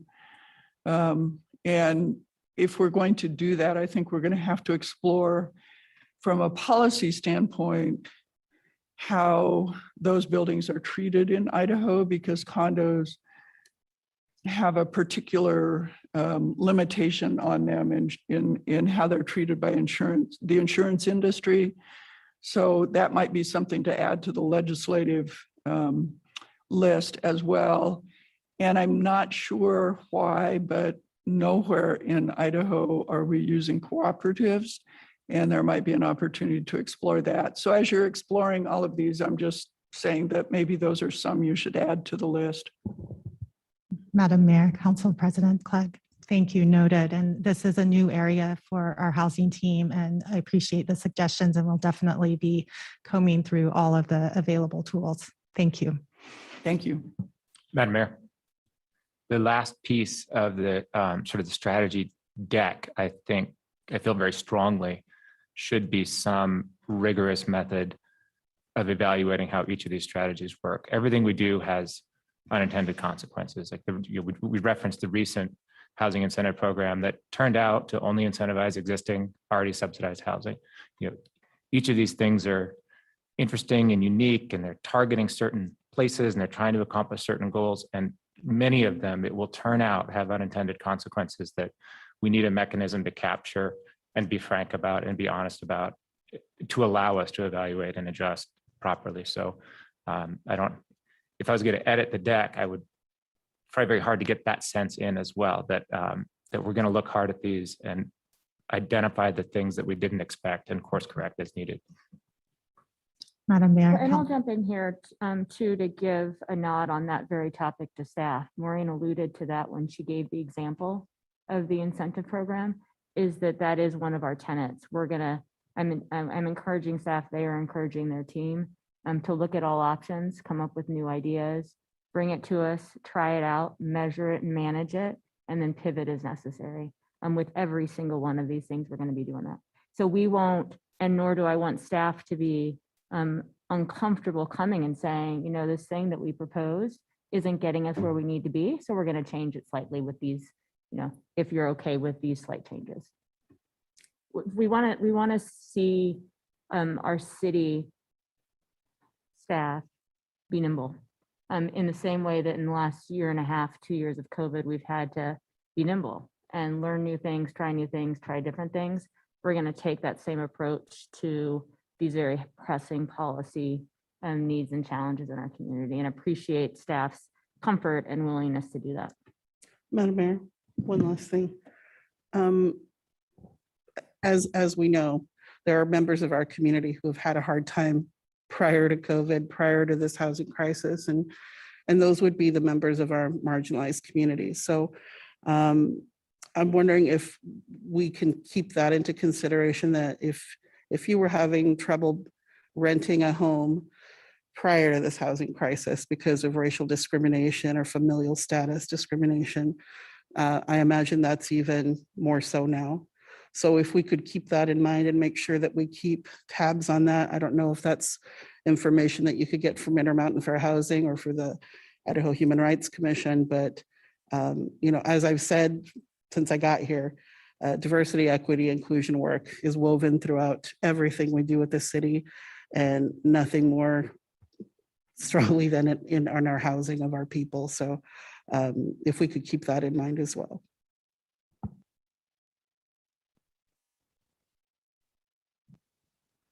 Okay, with no further questions, we'll pivot to Casey Mattoon to present the last priority and strategy. Okay, so hi everyone, Casey Mattoon. Nice to be here and talking with you all. My nerves are at a 10 out of 10. So to calm myself down, what I'm going to do is tell you like a quick story about why I think I'm here. The first is this conversation feels emotional in a way that I didn't actually understand, but I was born and raised here in the Treasure Valley in Eagle, Idaho, in a single family home, which was our mother, myself, and my sister that were supported by supplemental income from Social Security. And the home that we grew up in was in Eagle on the edge of a farmland. So our backyard was a giant farm field. And I feel like I've been involved in a housing conversation without kind of consent for a long time, because that quickly developed into a subdivision. And then all around my childhood home is subdivisions. If I desired, I think, as Elaine Clegg is suggesting, what does it look like for transitional home ownership from generation to generation? I wouldn't be able to afford that home today. So I find myself in kind of an emotional place in that way. I don't know where my family would land in the Treasure Valley today. And then I am sitting myself here like benefiting as a homeowner. And the only reason that my husband and I were able to get into home ownership was through a government intervention from the Idaho Housing and Finance Association, which provided a loan that actually enabled us to access housing, and the leadership of our nonprofit innovators with NeighborWorks Boise that developed 4 family homes that were targeted for deeply affordable first-time home buyers on a lot that used to house one household. So that's kind of like what I think of when it comes to housing, like, why am I here? And then as I know that I've had my own experience with housing, what my mind generally orients to as my approach to working on issues like this is, what is the deepest need within that spectrum and how are we going to approach that? And I am really lucky to have the confidence of Maureen Brewer to be brought on to continue her legacy of incredible work within the Our Path Home staff at the city of Boise that is really keenly focused on how are we approaching housing solutions specifically for households that are experiencing a housing crisis or households that are experiencing literal homelessness. And so today I'm going to talk to you about why we within that work, am I talking loud enough? Okay, too loud? Why within that work, we think that it is absolutely important that the city of Boise anchors the ambitious goal to create 750 units of supportive housing dedicated to Our Path Home over the next 4 years. And within that goal, I want to kind of stake my hope is that anchor is a really important word, because this work for supportive housing is really happening under the wingspan of Our Path Home. I think earlier in my introduction, I alluded to you, this is one of the places where robust partnership already exists within our community. And we have 40 plus agencies that are working on a comprehensive system response strategy to end homelessness in Ada County. And we are doing that with data-informed, evidence-based practices that we believe are putting us on the doorstep over the next 10 years towards ending family homelessness and significantly, if not completely, addressing chronic homelessness and veterans homelessness. So we're asking the city of Boise to join and continue to play the role of lead agency for Our Path Home by supporting the ambitious goal here. And I'll talk to you a little bit more about what that means. It's important to note that we have some interconnected areas because it is a system response. So I'm going to start with those, which include the Shelter Better Task Force, the Campaign to End Family Homelessness, and then land us into the Supportive Housing Action Plan, where I'll actually address kind of what is the ask that we are bringing to city for leadership today. So next slide, sorry. So I am a visual thinker, and I don't know if this will help or hurt, but we are trying to kind of demonstrate with this graphic map what is the partnership actually focused on when it comes to a homelessness response. And we describe it as a system specifically and intentionally because there are multiple moving components that are necessary to be in constant communication and collaboration if we're going to be able to respond to people entering an incredibly complicated problem to solve with the flexible resources and partnership that moves people effectively to solutions as quickly as possible. So within this, I can explain it to you more in depth later, but I kind of want to focus on the interventions that we're working on right now as they relate to this. So the first one is this star on emergency shelter. We're currently working on the Shelter Better Task Force, which is having, in addition to many things, a really comprehensive conversation about our homeless system response here in the city of Boise. And in order to kind of get those folks ready for their charge, which is explicitly to help us with a recommendation for citing emergency shelter and the policies that accompany emergency shelter done better in the city of Boise, we've had a more comprehensive conversation about homelessness. And there is an incredible amount of interest in that, but that is outside of the scope of the charge of that group of individuals. They are trying to help us explicitly and specifically with the citing of that emergency shelter. And while there is interest to have conversation outside of that, we know that the expertise and partnership really already lives and that work is progressing forward. So I'll describe it here a bit today, where that interconnects with the conversation that we're having today, is that the decisions that the city of Boise makes in that conversation have the potential to impact our ability to move swiftly with our other housing priorities that are more permanent solutions for moving folks from the experience of homelessness to safe and stable housing. So just know that that conversation is ongoing and we are actively working on helping that group of individuals come to the recommendation that they will bring before you, and that we are trying to figure out how we pivot within the result of that conversation to make sure that we are still able to meet our goals when it comes to ending homelessness. The other three components that are highlighted here in red is our other area of update, and that's from the campaign to end family homelessness. And I'm going to return to my notes for the sake of brevity to make sure that I'm covering everything I need to do. As you all know, the campaign to end family homelessness is our strategic vehicle to achieve net zero or end family homelessness by 2026. So we have technically starting July 1, a 5-year period. And that is really focused on developing and scaling solutions by increasing our service capacity by 3 times from its current state prior to July 1st of this year. So the 3 areas that are highlighted here, I'll talk you through a little bit. One is the campaign to end family homelessness continues to increase the city of Boise and Our Path Homes investment in prevention. In the first round of funding, we just provided over $100,000 additional dollars to Jesse Tree to continue their prioritization of preventing homelessness through specifically focusing on families that are at 80% AMI and below, and by focusing on specifically targeting families that are experiencing eviction notices or 3-day notices to leave the premises. The other thing that we have been working on is the housing crisis hotline, which we launched in July 1. This is our ability to centralize a brand new phone line for people experiencing a housing crisis that allows not only the client to be served in a more trauma-informed and effective way, but ensure that our partners are able to respond to that homelessness intervention that's the most necessary, whether it's diversion, prevention, or into another partnership. Importantly, it's also increasing our ability to track data. So I just want to name that in July, we received just to that brand new phone line, 570 calls that resulted into 159 referrals through the rest of our system. So it's actively increasing our ability to understand and respond in the moment to the crisis of homelessness. And then the final thing is Our Path Home Connect. So this is where if somebody calls that line or enters into homelessness in any other way, there are starting places within Our Path Home Connect. And the campaign is really focused on increasing the capacity within that group of individuals to have more resources to actively house people. I'm going to go to the next slide. And this brings us to the focus for today. And then one more click, which is on supportive housing. So this is the last and critical piece. And what I want to say is that we are approaching supportive housing with a renewed focus in Our Path Home. The partnership believes, as Maureen said, that homelessness is first and foremost a housing problem. Our partner agencies consistently work on placing households into stable, safe housing, but we need to come through with a greater sense of urgency now than we've ever approached this issue before.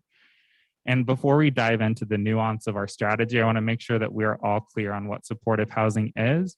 So supportive housing connects tenants with wraparound, flexible support services for people who may have disabilities or face other challenges in accessing and maintaining housing. Supportive housing is not time limited and is often integrated with other affordable housing available to the broader community. Supportive housing specifically targets households whose head of household are experiencing homelessness. And it's important to note that they may be facing multiple barriers to employment and housing stability, including mental illness, substance use, and/or other disabling or chronic conditions. Its tenants basically are threefold. It's affordable, meaning that the tenant ideally pays no more than 30% of its income towards rent. It provides tenants with a lease or sublease that is identical to non-supportive housing. That means that there's no limit on the length of tenancy as long as the terms and conditions of that lease are met. and it proactively engages members of the tenant housing in flexible and comprehensive array of supportive services that are right-sized based on the tenant households. We believe that as we're marching towards creating new supportive housing in the city of Boise, we must focus on balancing the three distinct components of the model for supportive housing. The first of that is housing, the second is supportive services, and the third is property management and housing. These three can kind of be viewed as the legs of the stool for supportive housing. They have to be equally weighted for the supportive housing intervention to work both for the community and for the individual or household that's being housed there. Madam So, Mayor. Thank you, Casey. Just for the benefit of the public, do we have an example of that supportive housing currently in the city of Boise? yes, that is a perfect lead into my next slide. Oh, sorry, Madam Mayor, Councilmember Sanchez, that's a perfect lead into my next slide. So what's the current state? This is absolutely perfect and kind of why we're diving into what's the nuance of the definition and what does this actually look like. So currently we have several ways that folks who were previously experiencing homelessness can access housing with the support of our Path Home partner agencies.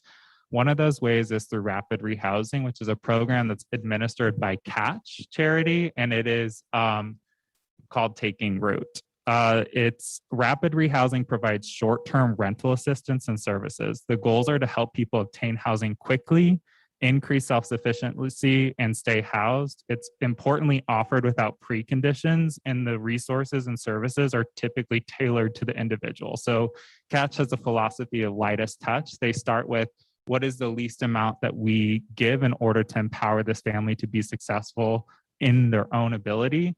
And then they react to the situation as it unfolds, providing those supportive services along the way.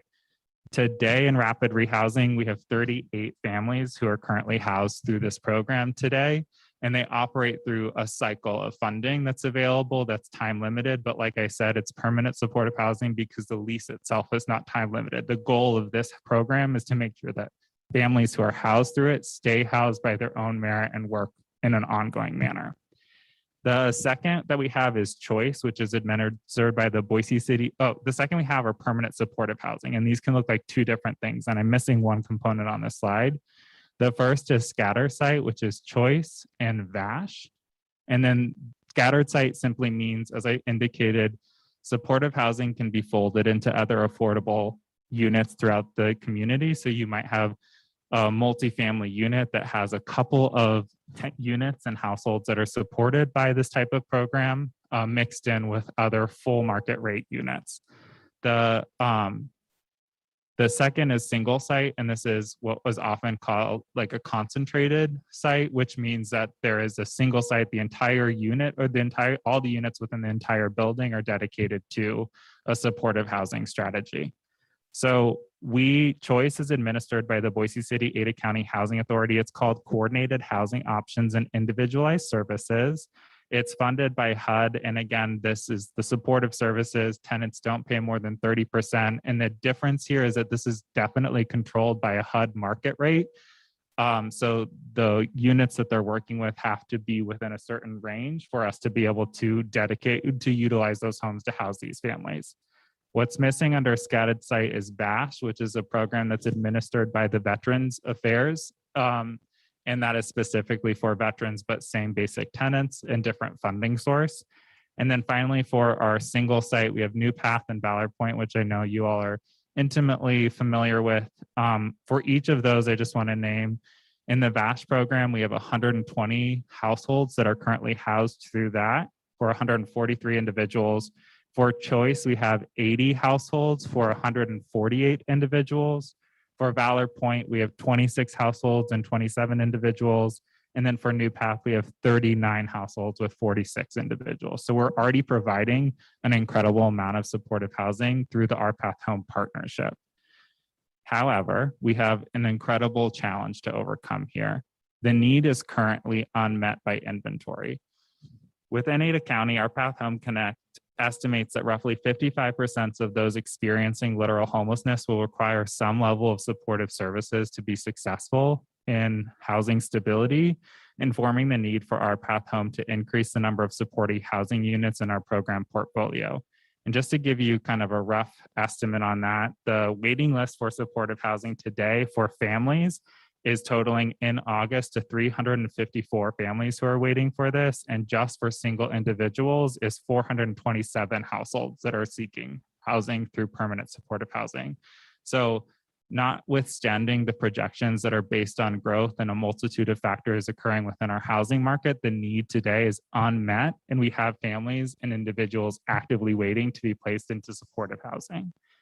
Additionally, the market, which I won't go into very much because I think it's been extensively covered, it's tough. What I do want to say about the market is that it is directly impacting our network providers in a couple of ways. One, they're unable to successfully house individuals, not because we are lacking resources. As I explained on one of my first slides, the campaign to end family homelessness has explicitly increased the number of resources that we have to house people, and the people who are case managers, our housing specialists that are able to help those people jump from the program resource into the unit. What they are facing is a scarcity of units that will even rent to any of these families because market competition is so intense. The second thing that I want to say is that we are hearing more anecdotal stories from our partners about people who have been stably housed, whether that is of their own income or on some of these supportive housing like BASH vouchers, Section 8 vouchers, who are now calling into the housing crisis hotline because any number of situations, but one of the most recently occurring ones in high frequency, the homeowner has sold their home, it will no longer be leased to them, and they call us asking us, where do we go? And so it is not necessarily just that we need resources to help the supportive services and the rental assistance to get these families housed. It's that we literally have nowhere to put them. Finally, I want to say funding is a major challenge, and not just funding for the program, but funding for supportive services explicitly.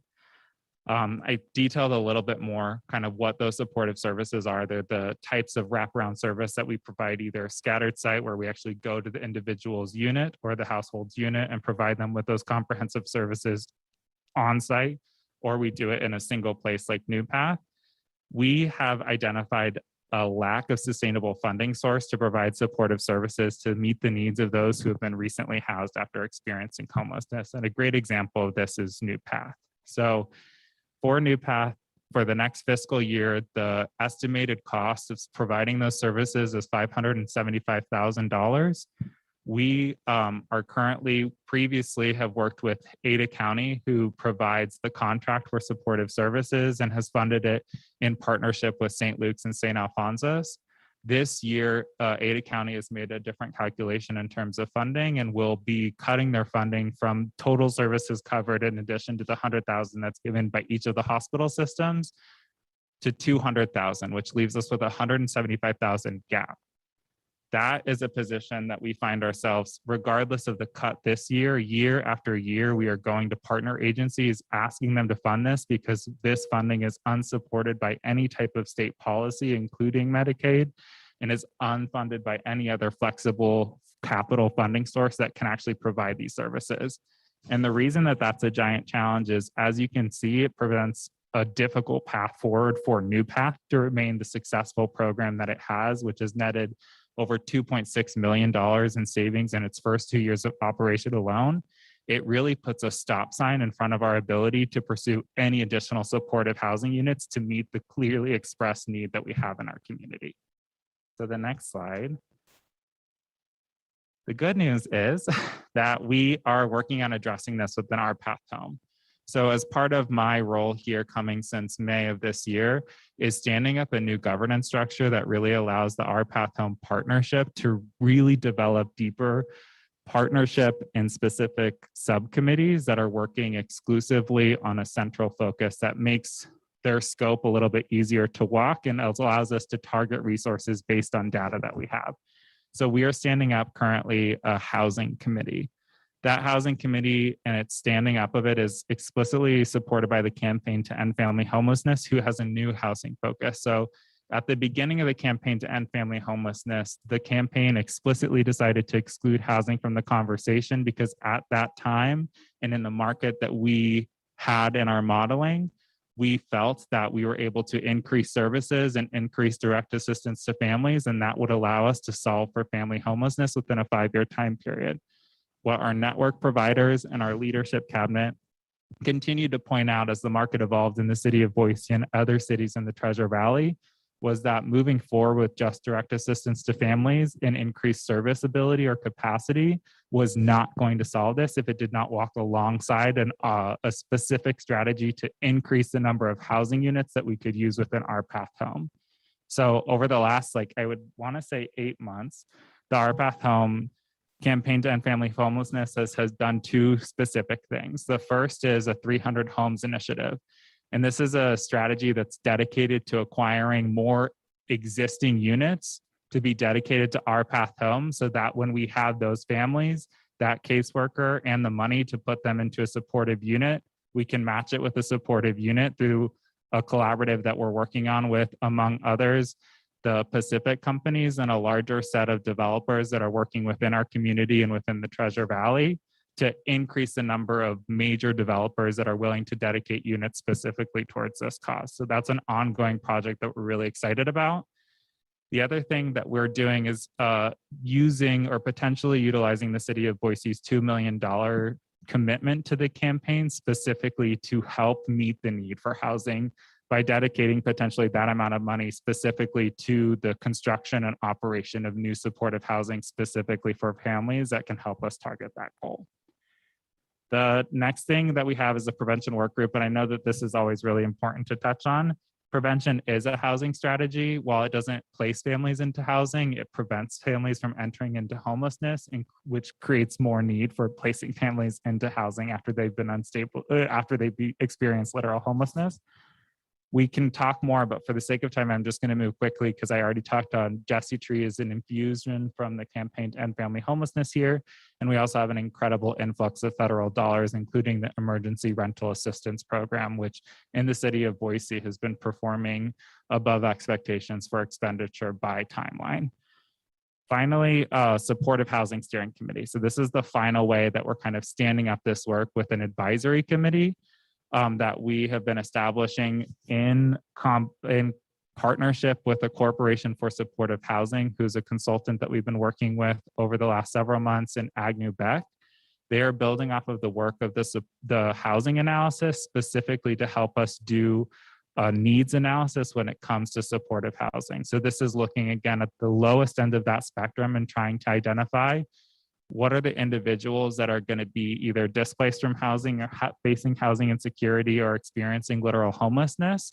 And then when they jump into a homelessness service system, what is the likelihood based on their population or their specific identifiers of target population within our homelessness community that they will need supportive housing for their needs to be met for them to stay stably housed. So we are right now circling on that target with those individuals in the steering committee, and we feel pretty confident about the direction of being able to name what is the need today that we have for permanent supportive housing, and how do we project that well into the future over the next 5 years.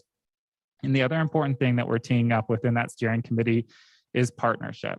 So it's importantly not just the city of Boise, it is also our partners from a multitude of other agencies that we are engaging under the umbrella of Our Path Home about how do we comprehensively approach the need that we clearly have based on our existing inventory and the projected need into the future to make sure that we are leveraging our resources in the most effective way to land on a long-term supportive housing strategy that allows us to kind of check this box in terms of the strategies that we're working on, and then we can move to other priorities within the housing space, including more priorities for people experiencing literal homelessness.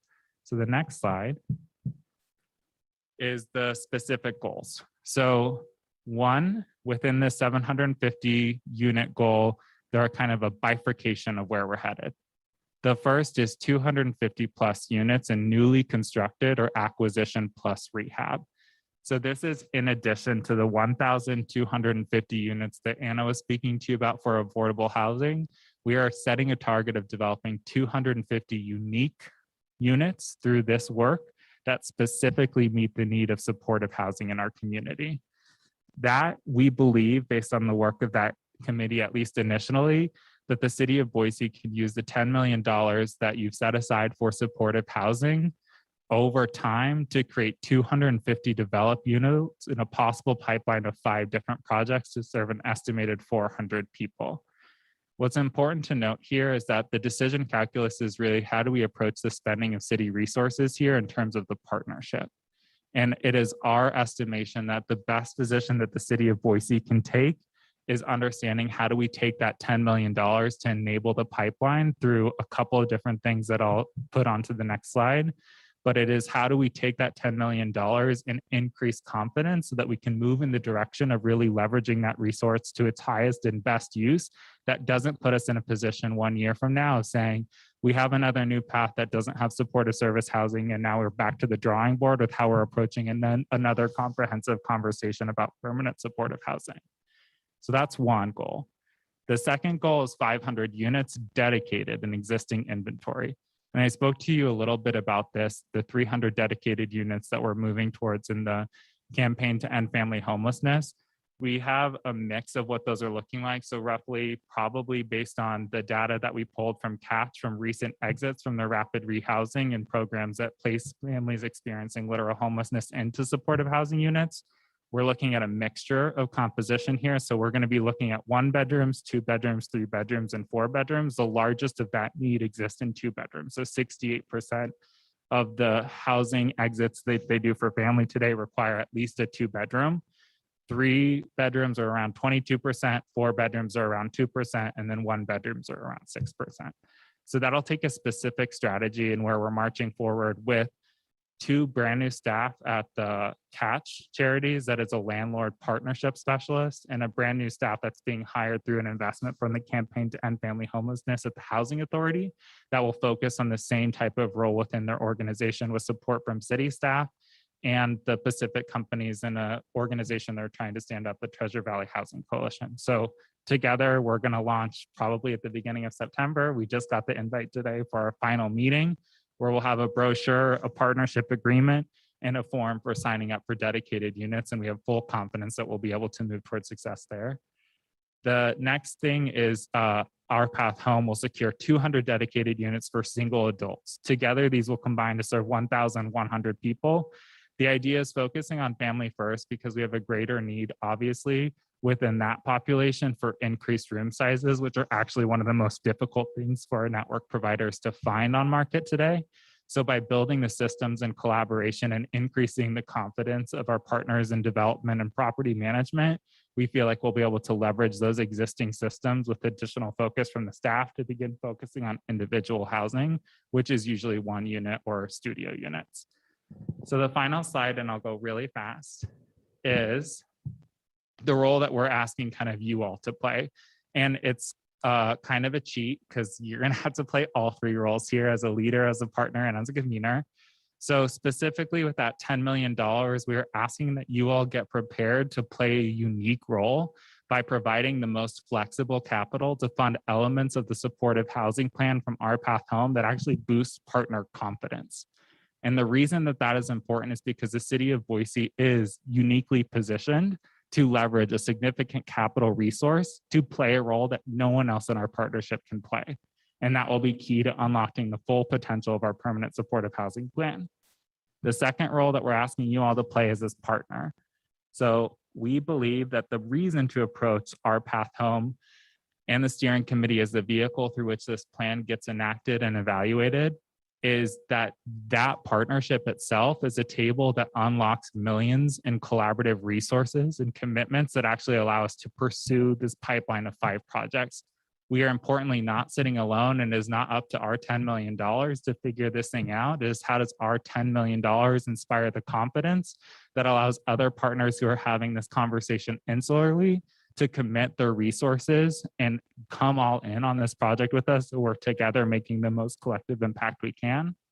And finally, we're asking the city of Boise to play the role as convener.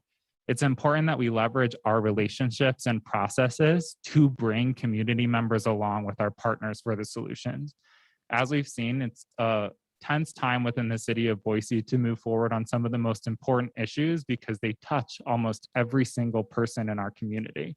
And we believe that importantly, because we have the leadership and partnership to play here, that the role that the city of Boise through the Our Path Home staff and housing and community development up through you all is how do we convene the community around this pipeline for supportive housing is a critical element to, as Maureen said, a rising tide lifts all boats.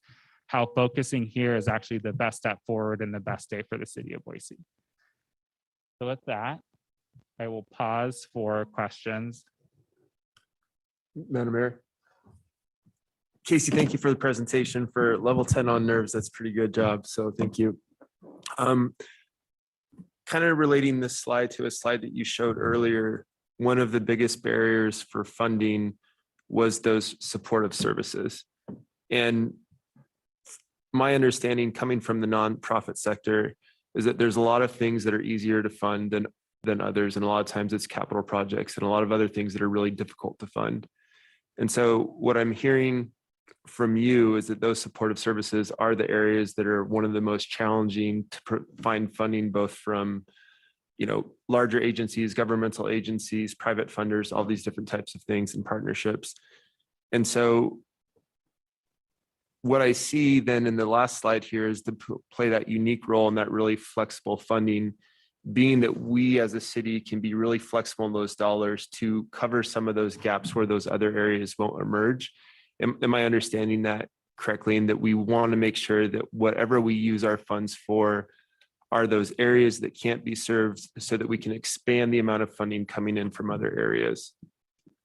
Madam Mayor, Council Member Halliburton, that's correct. So we don't have identified today what that looks like, and that's because currently the city is still leaning on our role of partner. We are actively engaged in a conversation with that steering committee that will then go forward to the Our Path Home Executive Committee, which is the governing body for this regional partnership that focuses on homelessness in Ada County.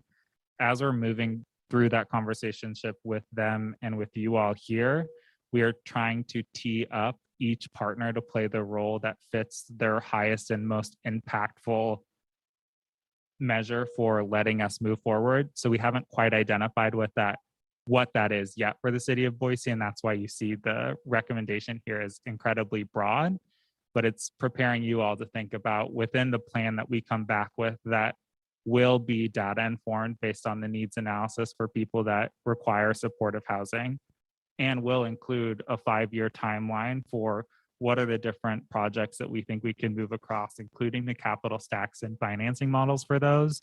What are the gaps that exist and how do we approach those between the role that everyone can play?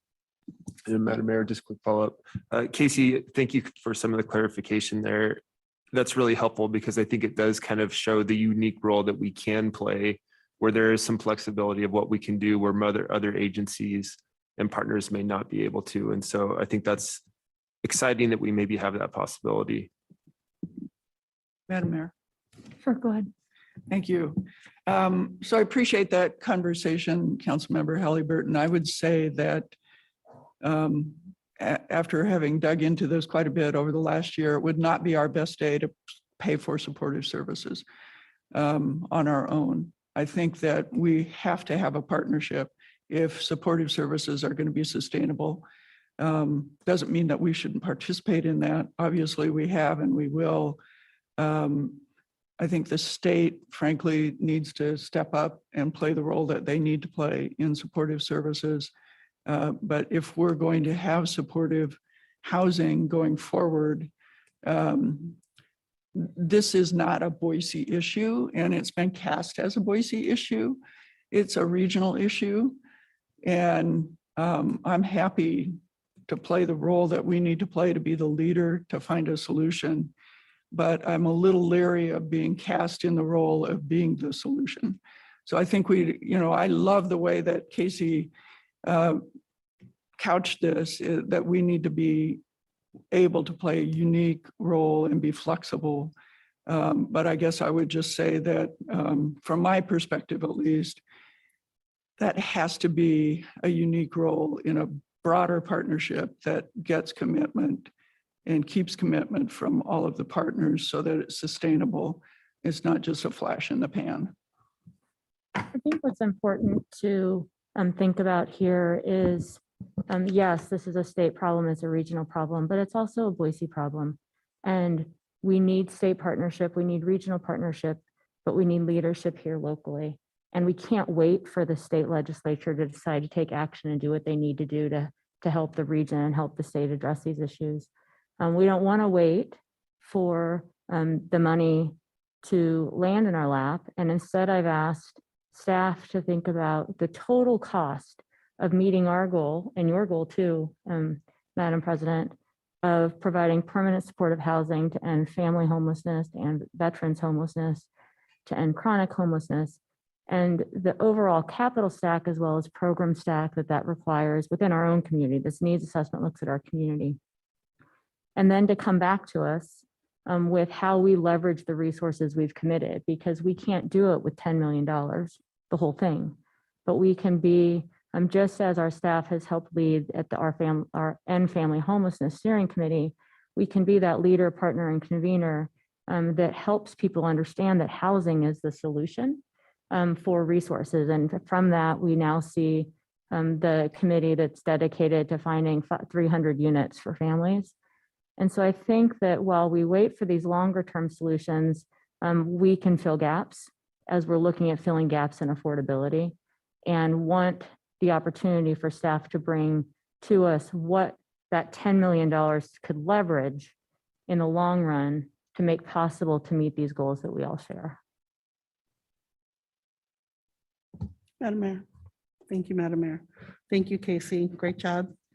One thing that's, I think, been made clear today is that there are some things that are very urgent that we have to act on now, and other things that we aspire to put in place as we move forward. I'm wondering how COVID has figured into all of this, since it has completely upended all our plans, and how is that figuring into this work? Madam Mayor, Councilmember Sanchez, I'll let Maureen speak to this after I give an initial shot so she can clean up the floor. The way that I see it figuring in, being here only since May, is twofold. One is that COVID has provided us additional resources to kind of catch some of the fallout from the way that COVID has impacted our housing market and the economic opportunities for people to be employed, by giving us additional resources to provide expanded emergency shelter with our partner Interfaith Sanctuary, in particular at the hotel. And what we see is that even with that expanded capacity, the need is unmet today. We have, from our partner, we have over 100 families that are waiting to access even the expanded ability to provide shelter at the hotel. So we're seeing definitely an increase in the need to provide an urgent response, not only for meeting shelter capacity, but also moving forward with proactive long-term solutions like permanent supportive housing. And then I think the second way that we've seen COVID impact our partnership is with more meaningful and deeper collaboration. I think that walking in, part of why I say I feel incredibly blessed and humbled to step in Maureen's gorgeous and very large shoes, is the partnership is stronger than I think it's ever been. And that is why we are before you today with a plan for how do we move forward on supportive housing for 5 years, is because the ability for them to develop relationships to respond to one of the deepest night-by-night crises that we've seen on top of an unfolding pandemic that is still ravaging our community, has provided a tether of relationship that makes this move possible now in a way that was never possible before. So I'm not sure if, okay. So it's impacted us in terms of need that we see within our community, and also provided us a threat of opportunity that I think we would be remiss to not jump on. Well, the reason I asked that is because I think we've all been humbled by this situation. I think a lot of us thought by the time we got to this point in time, everybody would have embraced the opportunity to get vaccinated, and we would be a little bit further along down the path. And instead, that's not where we're at. We're at this very devastating surge. So I'm wondering if part of the planning will include perhaps a long-term consideration of how COVID could possibly still be a factor within this 5 years. Madam Mayor Pro Tem Sanchez, the short answer is yes. The longer answer is to sort of build off of what Casey said, the funds that are coming in as a result of this are the silver lining. They are that sort of throughput of opportunity that Casey mentioned, and they absolutely fold into our 5-year plan and are informing the targets that Casey delineated for you today. So again, on a really hopeful note, we are within a window of opportunity to do something that no city has done before, and that is to end family homelessness and to knock on the door of ending chronic homelessness and veteran homelessness. And we can do it if we braid funds in such a way. And I'm excited to bring back, a more detailed proposal as we continue to work with the Supportive Housing Steering Committee. Great, Maureen. I guess I would like to see that more detailed and more to the forefront, that we discuss COVID as part of this work. So thank you. Madam Mayor, I don't know if this is related to Council Pro Tem's question or not, but when we saw some of the different slides that were on here, I think we had 300 here, 200 here. I think a lot of those were really addressing the specific need that we have on the table right now, this sort of backlog of folks that are currently existing. Is that correct? Madam Mayor, Councilmember Halliburton, I think that's fair. Yeah. And so what I'm I guess the picture that I'm getting is with some of this unique funding that we have with these strategies, we're really taking care of a lot of the backlog that currently exists. And the hope and like what we think will happen next is that if we can take care of that backlog, then going forward, the services that we're providing will be able to keep pace with that existing need. So this is really taking care of the large problem that's been growing for years. And going forward, our current services that we have out there, our nonprofits, our partnership with the city, should be able to take care of the steady number that we'll see going forward. Am I understanding that kind of correctly? Madam Mayor, Councilmember Halliburton, I think that's well said. We're trying to march forward two different things. One is kind of system and partner changes, and ensuring that the governance structure we're building and the system changes and the partnership efforts that are underway can meet the need on a go forward basis. We're also trying to capitalize, for lack of a better term, on the resources we have that frankly are unprecedented. We're used to pretty shoestring budget of about $1 million in COC program funds. So to have the opportunity to tap into LIHTC, to tap into bonds, to tap into ARP funding, to tap into what I've been calling home, not home, ARP funding that's specifically designated for homelessness, increased ESG money through the CARES Act, increased CDBG money through the CARES Act. We have an opportunity to right this ship. And then I don't want to sit before you today and say that nobody will ever experience homelessness again or will never need a shelter. We won't be able to get ourselves there. What we will be able to do is meet that need as it enters the system and exit people quickly, which is not something we're doing today. Yeah, perfect. Thank you. Madam Mayor, thank you. So, we're even with the extra half hour getting close to time. I guess I would say that this is a great start, and look forward to what's next in terms of bringing this discussion forward. Maureen, you mentioned the ARP money, and now that we've got the basis for the strategies and the solutions we think we need, love to next have a discussion about how the ARP money plays into some of that. I think the other next discussion I'd like to have, especially in relation to the housing the unhoused, is getting down to some specifics about specific projects, specific ideas, how we can begin to move forward to actually provide some of the housing that we know we desperately need for these unhoused folks, and do it sooner than later. I'm glad that you guys are all producing a 5-year strategy, but to be really honest, I know I'm here for another 2 years and 3 months, and I want to see something happen in those 2 years and 3 months. I may not be here after that. I don't know yet. So I'm a little impatient. I always have been, But I think that's a good thing. I think balancing that impatience with the data and the long-term strategy is how things typically happen in government. And so I guess for me, I would hope the next steps would be, let's come back sooner than later and have that next discussion about how ARP plays into this and what are some of the specifics that we might get into in terms of how to house the unhoused, if that makes sense. Yes, and to be clear, I mean, it's very important that we have strategic patience, but every single one of us is impatient to provide services now.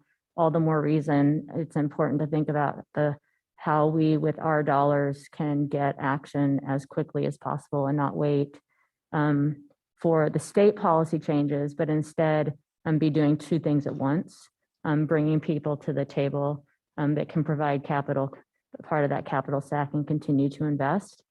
So we can do what all of us want to see, which is address long-term housing needs, both from an affordability perspective and a support services perspective.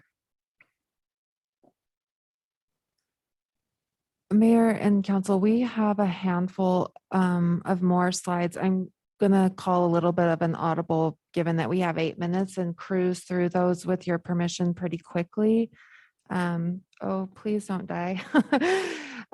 So if you don't mind, I'll move forward and try to close us out in this 8 minutes, knowing that we have ongoing discussions that need to take place. So quickly, this is our updated Boise spectrum of housing needs.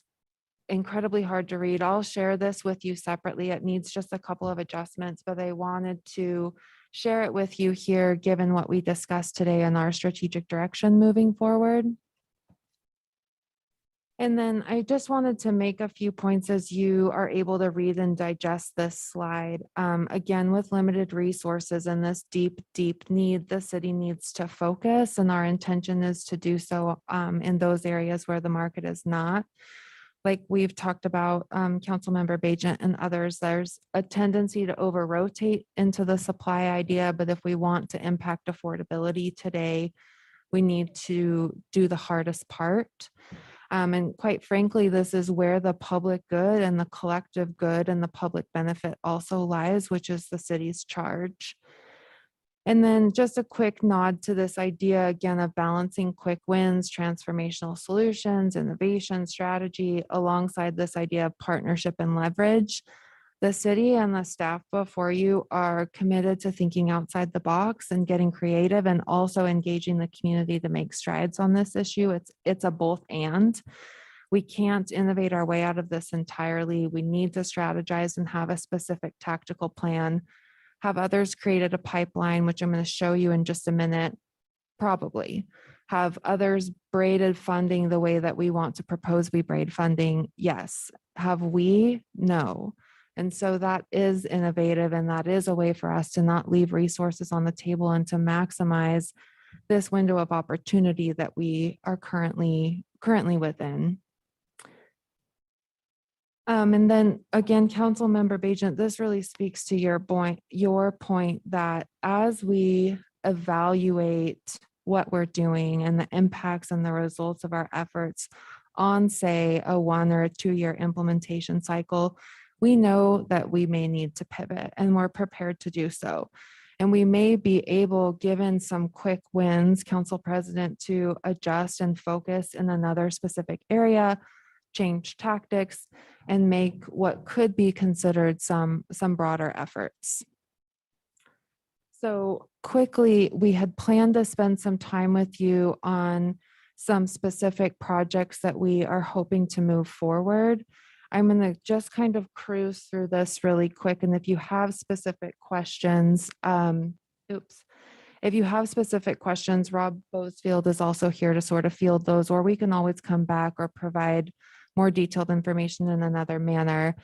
But generally speaking, some quick criteria that we looked at primarily centered on the number of units we could potentially gain or could reasonably expect to site, the timing. So how long can this project move from an idea to occupancy, and then any dependencies, internal or external, that we would need to consider. And then the last two, the partnership opportunity and the strategic initiatives, we have an opportunity on every single one of these projects to weave those in, and we intend to do so. So the 5 properties that we wanted to put forth to you today are the following: Fire Station number 5, Capitol Campus, and then you see the 3 shop sites there, Julia Davis, the fire logistics, and the facilities. I think that it's likely we could accelerate the timing to occupancy, especially if we get the green light and the go ahead to get started on these now. Please also understand that there's other parcels that we can weave into this pipeline that might be able to move quicker than the timing to occupancy that you see listed there. So in short, the recommendation is, again, we have Franklin and Orchard and State and Arthur underway now. We're positioned to move forward on Fire Station 5 and Capitol Campus. And then it would behoove us to make plans to prepare to move now the 3 shop sites. I will pause there. We had planned to kind of go through each of those properties in detail. I'm thinking again that we could provide that in a different format or another time, but are there any quick questions? Madam Mayor. Yes, go ahead. Thanks, Maureen. I'm really happy to see the Capitol Campus on this list. It's my understanding that Boise State is a little bit more ready and willing to work with us on that. Has that been your experience also? Mayor McLean, Councilmember Woodings, that's correct. And speaking of windows of opportunity, that's one that we're within. And just to orient all of you, if you don't know, of course, Boise State owns parcels, or a parcel at least, right next door to Capitol Campus. It would make the most sense in terms of community benefit, economies of scale, et cetera, to move together if possible. Great, thank you so much. You bet. Thanks, Madam Mayor. Thanks, Maureen. Yes, I'd love to go through these in a little more detail. Look forward to getting this presentation and looking through the end so that we can be prepared for that. Would also be helpful to me to see the analysis for what other properties we own that we decided weren't ripe right now and why. That can be a Friday memo thing, just for background, but I haven't seen that yet, so that would be helpful. Yes, I think I agree with you that the time to occupancy seems really long when you look at those. And so what actions can we take to reduce that time? Because literally we don't have very much time. We've seen that in the slides that you showed us. And the quicker we can get to occupancy on some of the things that we're leading on, the quicker we can help lead the community as well. Undoubtedly. Did you have a comment, Mayor? I No, apologize. I was just agreeing with the council president. Great. So I just have 2 more quick slides in this. Oh, we might be out of time. Let's go 30 seconds over if you don't mind. I just wanted to say that I'm optimistic for a number of reasons, and some of those include that our city is fortunate to have the residents we do. We're fortunate to have resources to commit to this problem. We have technical expertise, the willingness to take it on. We have increased staff capacity. So there's a real hope and a real energy about how we can go about leading, partnering, and convening. And then we don't have time today, of course, to discuss these questions, but what I do want to do is just conclude with a call to action. And essentially that is that many cities have faced or are facing similar crisis points, and no one city has figured out how to solve this problem. We're at a turning point, but that also means we're within a window to change. You've invested in staff, invested city funds, invested in the vision of a city for everyone and a home for everyone. So I would just encourage us to take the brave path and truly live our values. Change is risky and it's scary. And doing something unprecedented is both of those things, and responding to something unprecedented is also both of those things. I read something just this morning from a colleague at St. Al's that said, When you weigh the immediate costs of changing, don't overlook the lasting costs of clinging to the status quo. And what we want to set out to do is going to require hard conversations, and it requires helping each other, frankly, through the grieving process of accepting that our city has changed and it will need to change more to accommodate our growth. But again, would just say, let's look together to our future and set an example for others of a city that's truly centered in its humanity. Let's build, and I don't know who to credit this to, but I think it's illustrative. Let's build a longer table. Let's make housing our priority and show it through our bold and focused and strategic actions. Thank you, Maureen. I'm just gonna, given time, I'm gonna suggest that we work to see if you could bring the property piece back next week at work session. I don't know right now what that agenda looks like, but let's see if we can do that. So we can see all of those, have the conversation, then you can be prepared to answer questions about other properties in the asset mix that you looked at and why these were the ones that could get us there fastest. Great. Thank you. You very bet. much. And thanks for your attention today. I know that that was long and ran long. It was sort of hard to figure timing out with just the immense amount of information. And I know that you guys are yearning for more. So thanks for your attention. Thanks, Maureen. Thanks, everybody. Madam Go ahead. Mayor, if I could just say thank you to staff. I know this was long for all of us. I know you guys did a ton of preparation.